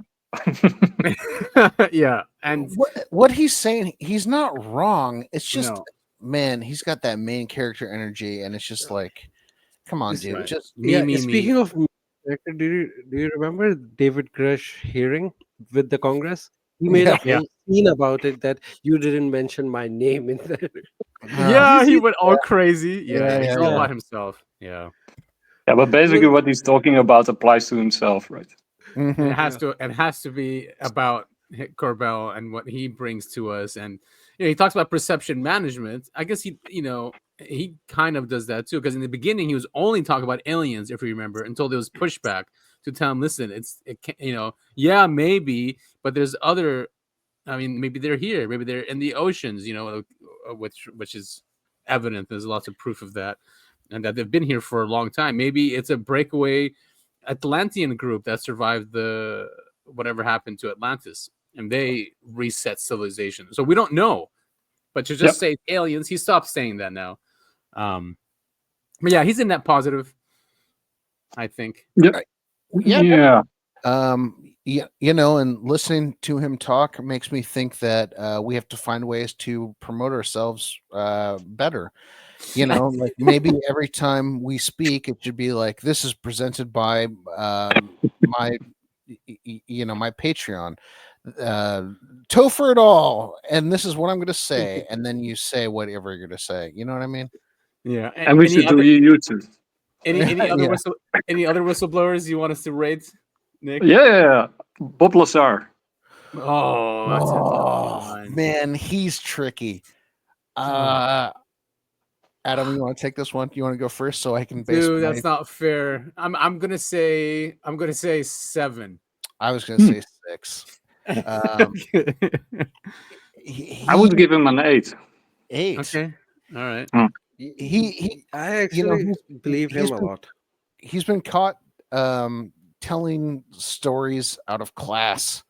No, I mean, I think he clearly worked on something. I think he was lied to. I mean, we're talking about a lot of stuff that we didn't talk about on the podcast, but I think he was lied to about what he was doing. And I think he thinks he's telling the truth, so that counts for something, right? Yeah. He does, yes. And he did saw something over there for sure. Yeah. And he was one of the first. Right, and he said S4. He never said Area 51. S4 is a real place, right? And all this stuff coming out now with these whistleblowers are just really affirming what he said. And they chose a guy who they could easily dismiss.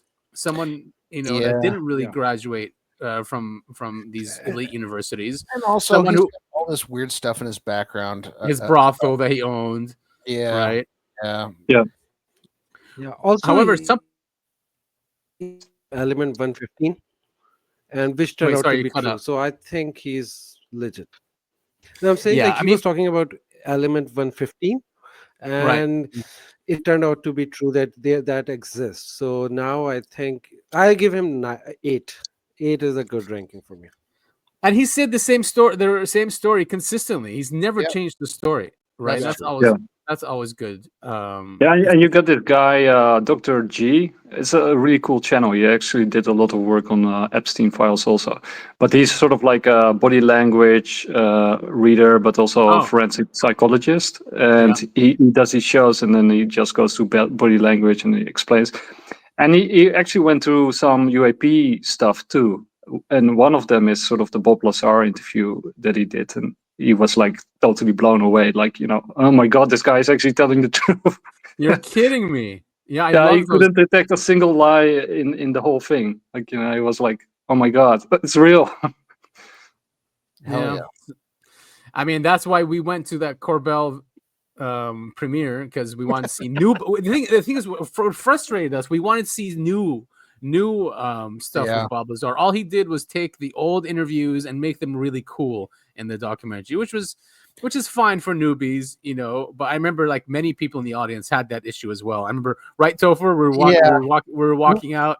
We were walking back to the car, and some guys asked us, hey, what'd you think of that? And I was trying to be diplomatic and not say anything left or right. Like, I was just like, yeah, it's all right, and then just go, it sucked. Yeah, that was terrible. Yeah, just a rehash of old clips, and then Corbell made himself the star of the movie, right? This is where my Corbell hate boner started, because he was the main character of that movie. I don't know if you've seen the Skinwalker Ranch documentary that Corbell did, but it's really good. That's a really good one. Hunt for the Skinwalker is really, really good, and this was his follow-up movie. And it's just Corbell, being the main character, interviewing Lazar and asking the same questions as he's been asked over and over again. It's just kind of like, why? But like, man, I remember we showed up. It was this place in LA, and like, there's photographers there. It was cool. There was a line like out the door. It was really cool. Long line. Cool experience. And then you watch it, and it was in like an old school theater. Like, it was really cool. But it just turned out to be, garbage. I mean, it's made him a lot of money. He did raise up the awareness of Bob Lazar, because they went on Joe Rogan multiple times. Yeah. I think millions of people listened to that. George Knapp was there. Oh, of course. Yeah, just quiet. Okay. The next one, Ashton Forbes. Ooh. Is he a whistleblower, though? I mean, I guess I'd see him as a researcher. He's not a whistleblower. Yeah, but it's not per se a list on whistleblowers, but UAP influencers. When it comes to Ashton, do I trust him and his intentions? I would put him up high, like 8, 9. Do I think those videos are real? I've been on and off with them, and I just don't know. My gut feeling says they're not. And then when you get into the details of how impossible, the different things you needed to know to incorporate everything in there, that always adds to it. Do I want them to be real? Hell yeah. I went through a phase. I'm like, holy shit, they're real. I even showed my daughter. I'm like, look at this, But what he's done, as in raising awareness of 0-point energy and the research that goes into anti-gravity and the science of it, the guy's done just amazing work where no one else has been able to do that. True. Just forget about the videos, but the technology that they're trying to hide, I think he's done such an amazing job of raising awareness to that. So regarding the videos, I'll say, give your ranking first. Yeah, so I guess overall, maybe a 7 would be fair. Okay. Okay. Regarding the videos, initially I wasn't sure, but then Jeremy Corbell came out and fake, and then I believe that they were real. Fair point. Fair point. So I'll rank him 8. Yeah, I mean, even Dolan didn't say they were fake. He didn't say they were. He didn't say they were real or fake. He said he just doesn't know, but he said he wouldn't put it past them to be real. Well, and let's be real, right? We got a cover up of 80 plus years, right, where they re-engineered or reverse engineered UAP technology, right? So how it wouldn't be unreasonable that it's actually real, right? Exactly. Also, when you see Michael Herrera and his testimony, which I think that's also a legit testimony from Herrera. Me too. Points to the same thing, right? That was in 2009, I think, in Indonesia. Something like that. Or 2004 even, right? It was the earthquake or flood they had. Yeah, it was very early, yeah. So, and that was like, mind-blowing, right? You got like this gigantic octagonal UAP where they are unloading people, and then it vanishes in the blink of an eye. Right, that's basically the same technology that we're talking about. So I would give him a 9. Wow. You're right about Herrera. That was in. Oh no, this is something else. But yeah, and that links Jake Barber as well, because Jake Barber apparently was sent by one of the contractors to go silence Herrera, and he went. He went to the Stephen Greer event where Herrera was speaking at. He was convinced, and he switched sides, and he went to Herrera and just. Well, I think Jake Barber is very interesting, right? Because he also admitted that he worked for Red Team, right? And Red Team is putting people on, basically like superior counterintelligence, like spinning out stories. And I think, that whole story is very strange, right? Because it was also around the time that Stephen Greer was about to drop a bombshell UAP thing. And I think the bombshell was Herrera. And I think they sort of cut the grass before his feet and took out sort of the implications of Herrera's testimony, because Herrera was going to say that they are trafficking human beings. And Jake Barber said everything is true, except they're not trafficking human beings, because they're just, they're just onboarding people, and they're, they had a difficult time, and, they're probably psychic, and they get a good job at some kind of, undisclosed location. Yeah. So I think Jake Barber is actually counterintelligence, even though he tells a lot of truth. Because I think, disinformation only works if you, put truth in there. Right. Yeah. So, right. There's a kernel of truth in all the bullshit that's a good point, because Jesse Michaels in the interview with Jake Barber, he asked him, he goes, how do we know you're not red teaming us? He goes, you don't. Jake Barber said that. He goes, you don't know. That's the ultimate red. Yeah, exactly. And so he could be that, where he's still protecting. If they, he's basically saying, oh, they weren't trafficking children or anything. They were just getting psychics because, those indigenous people that are far away from technology have better psychic abilities. That's all. It wasn't really trafficking in children, which is what Epstein does, Yeah. And also, right, he was there to intercept a package, right? So what kind of package was he intercepting, and why couldn't Stephen Greer get his hands on it, right? Yeah. That's all weird too. The whole Jake Barber thing is weird. He has that story that they sent him to some mountain. There was a lake up in the mountains, right? With information on some laptops, which was sunk to the bottom of the lake, and he went and got it. Yeah. This whole and also his backstory, right? He was a problematic child, and he was raised by his grandfathers, I think, and one was high in the military, and the other one high in the Navy, right? Yeah. I mean, okay.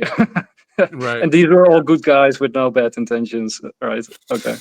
Right. So he's another hard one. He's another tough one. My like gut feeling and stuff don't go off with him, but then but he's very well trained, and that could be the reason why, but when you look at his background, then there are some red flags that come up with the guy. And he's I think he sort of is who he says he is. Like, he's the ultimate red teamer. Yeah. But I think he told us a lot of truth. Mm-hmm. But I think it's definitely to shape a narrative. And so I'm giving him a 7. Yeah, him and his whole team do that, by the way. All the guys with him, they're shaping a narrative that basically the government's protecting us, the secret's there for a reason. Maybe they should just release the NHI stuff, but not the technology. Do you guys know Matthew Pines? Yes, God, love that guy. He's a genius, dude. Complete genius. Yeah, okay, that's true, and he's very influential also on Bitcoin, and he does a lot of good work. But one of the reasons that I gave Ashton Forbes a 9 is also that Matthew Pine said everything Ashton Forbes says is true, except that the plane disappeared, and I was like, okay, so that part is real. Interesting, very interesting. I really go back and forth with those. I for the longest time, what did it for me? Because I used to converse with him all the time with DMs, even when he went on those shows like Danny Jones. Nice. Like, man, I told him those guys are spooks, and that's what you were ambushed, and because they really treated them like shit. Danny Jones and the other guy, they really just treated them like shit, which was not cool. But then even when they came out when they found the images that are in the background, right? And I'm like, man, the NSA has the power, and they've had this power for a long time, to change the internet. Just because they say they were found in 2012 means nothing. I remember in 2009 there was articles talking about the NSA mirroring the entire internet, and they could change it at will. The Wayback Machine is, there's tampered with. There's evidence that, the Wayback Machine doesn't, that you can actually erase stuff from it and put it back. From the Wayback Machine. Yeah, Robert, what's his name? Robert Marlowe, I think, who was also with COVID and all that kind of stuff. Yeah. There's some, it's, by the way, interesting stuff also that he's diving into UAPs now. But he mentioned that stuff that he posted, or that was connected to his research or something, that got erased from the Wayback Machine, and then sort of because they had backups, they put it back again, like, you know. Yeah, so they've had the power for a long time to do that. So I think, you know, that was an op to say that those images were already taken by this guy, and he didn't even sign NDA, right? Or he signed? No, he didn't. He was supposed to sign an NDA with what's his name, Mega, the guy, yeah, who's going to pay $10,000. Never took the money. It was all weird. So that's why I keep going back, and it's probably on purpose to confuse everyone. And now, would I be surprised if it's real? No, hell no. I mean, yeah, they probably have that capability, which is pretty scary when you think about it. Okay, Gary Nolan. Nolan. He continues to keep saying he doesn't know what it is, and he doesn't. He has no beliefs. He's just a scientist, and I don't know. It's tough, man. 5 because I have no. Really, it's tough to. Yeah, I'm kind of right there with you on a 5. Like I don't know which way to go on that one. Me too. Yeah, maybe he does on purpose. 4. Yeah. Yeah, I think by the way, you guys also know about the Atacama humanoid, right? Who? Which one? The Atacama humanoid. You know, when Stephen Greer had this like tiny alien human. Oh yeah, wasn't that fake? That was fake, right? No, they're probably real. I mean, the alien itself or whatever it is real. It actually lived. It was like 5 years old. But unfortunately, it had all the diseases on planet Earth, and it was very unlucky. But it also had like a 9% DNA difference with human beings. But Gary Nolan, yeah. And Gary Nolan actually says those kind of things on video, because there's this clip with Stephen Greer and Nolan when they're both doing sort of the research with another researcher on the Atacama humanoid. Mm-hmm. And then later, Gary Nolan sort of backtracked and said like, oh, no, it's a human being. And it was just like, you know, very, very unlucky. And then the mainstream media ran with it. Like, you know, it was just, you know, an unfortunate human being. But when you look at the being, when you actually see the pictures, no way I'll say that's a human being. Like, you know, 5 years old. Nolan just did an interview with Rogan, and he mentions something like that. He says that once he came out and said that it's human, everyone went against him and said that he was a shill. And so you're saying initially he said that there was a 9% difference, but then he changed his mind, right? Yeah. I'm not sure even if he backtracked on the 9%. It's also you can just see it. Yeah, there's a clip. I'll send it later. Everybody can see it. That's crazy. Yeah. Well, that just shows who he works for then. Yeah. Well, we're coming up to almost 2.5 hours, guys. What do you want to do? You want to see some UFO videos that came out this week? It's a crazy one. Here, look at this. Yeah, sure. Maybe you guys have seen this one.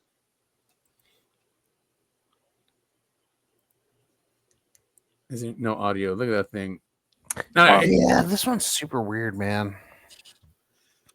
Yeah, look at that. Okay, it looks fake. All right. For the record, I think the video portion is real. I don't think this picture, like zoomed in, I don't think this part is real. What do you mean? It's like AI enhanced? No, I think someone took the video and threw some CGI on top of it. Like if you go to the very beginning and it looks more round. It's showing these people who are filming this, and then it does this kind of stuff right here. I don't think this part's real. Yeah. Well, it looks like one of those ones from what's his name? That Swiss Billy Meyer. Yeah, the looks guy like a Billy Meyer UFO. Billy Meyer, who I don't think is a legitimate person whatsoever. Oh, I see what you mean. Where it just cuts like that. Yeah, like I think this part, sure, real. And then as soon as people start doing the zoom in and AI enhanced or whatever the hell they're doing, that I don't think is real. This one's from Colombia. So Colombia has been going through a flap for like almost a year at this point, right? We've or longer. So many Colombia UFO videos, and they're just wild. I mean, some of them turned out to be fake because they found that drone. These are way too high up. But the other ones that were low down, they said that it was probably a string with a drone on top pulling it. With a hamster running on the wheel. Yeah. Yeah, but these are weird. And then you sent another sphere one that is in Arizona, very similar to this Colombia ones. But Colombia's got weird ones.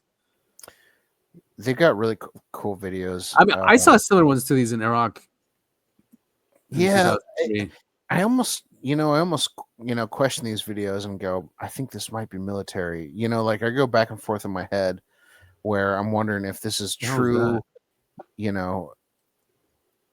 I think also, if you don't have sort of the origin of the video these days, it's very difficult, right? Because it's so easy to fake things with AI these days. So speaking of AI, look at this one. Of course it comes out only when AI is available, and this has to be AI. Oh yeah. I mean, I love crop circles, but yeah, this is right. Yeah, cool video though. It is very cool. And it's in Minecraft.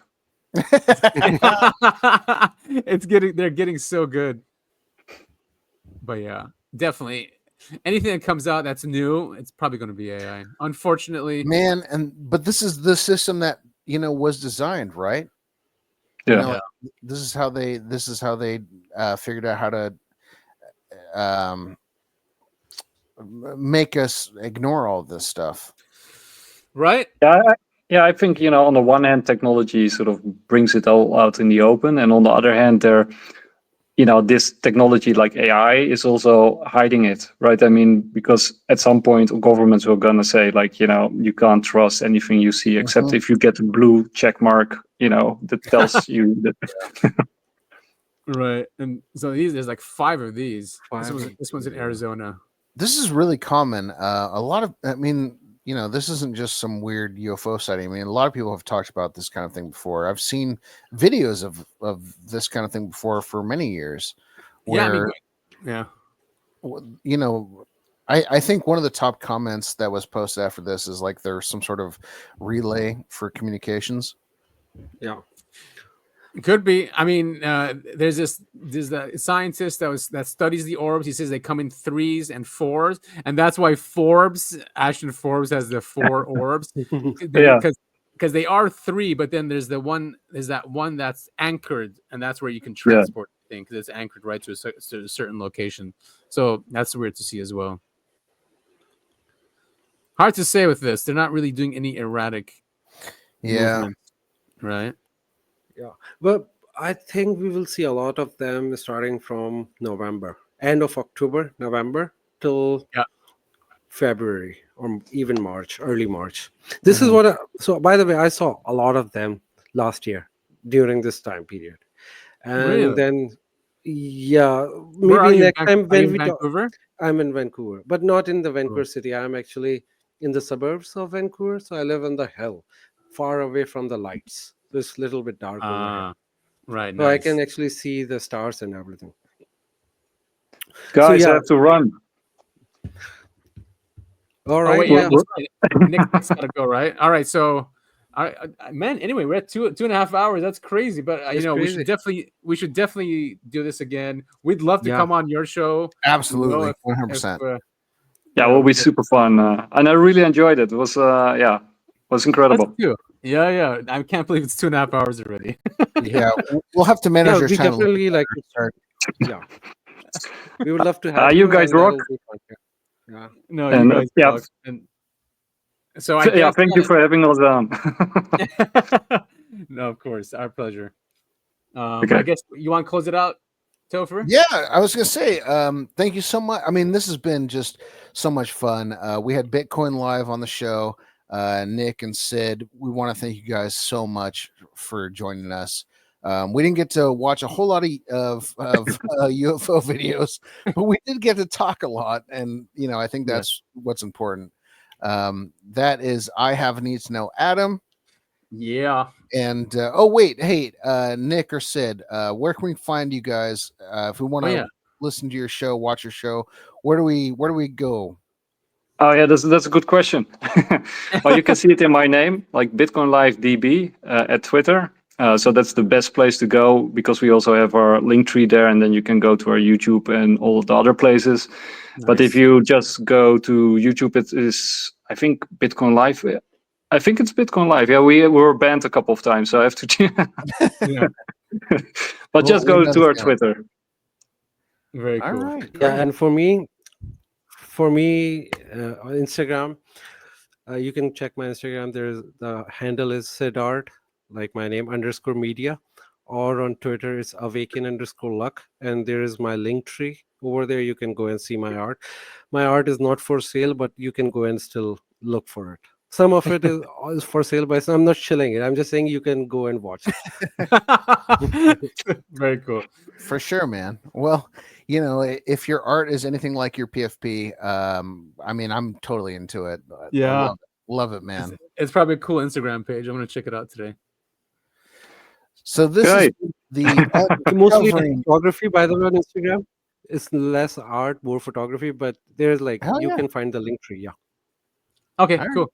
Great. Well, this has been the Uncovering Anomalies podcast. We want to thank you all so much for listening. Give the show a like or a share, or whatever the kids on YouTube are saying these days. Just promote the show, because we do it as much as we can, but it comes down to the listeners. And we want to thank you all so much for listening. So yeah, absolutely. All right. See you guys next week. We'll see you all next week. Take care.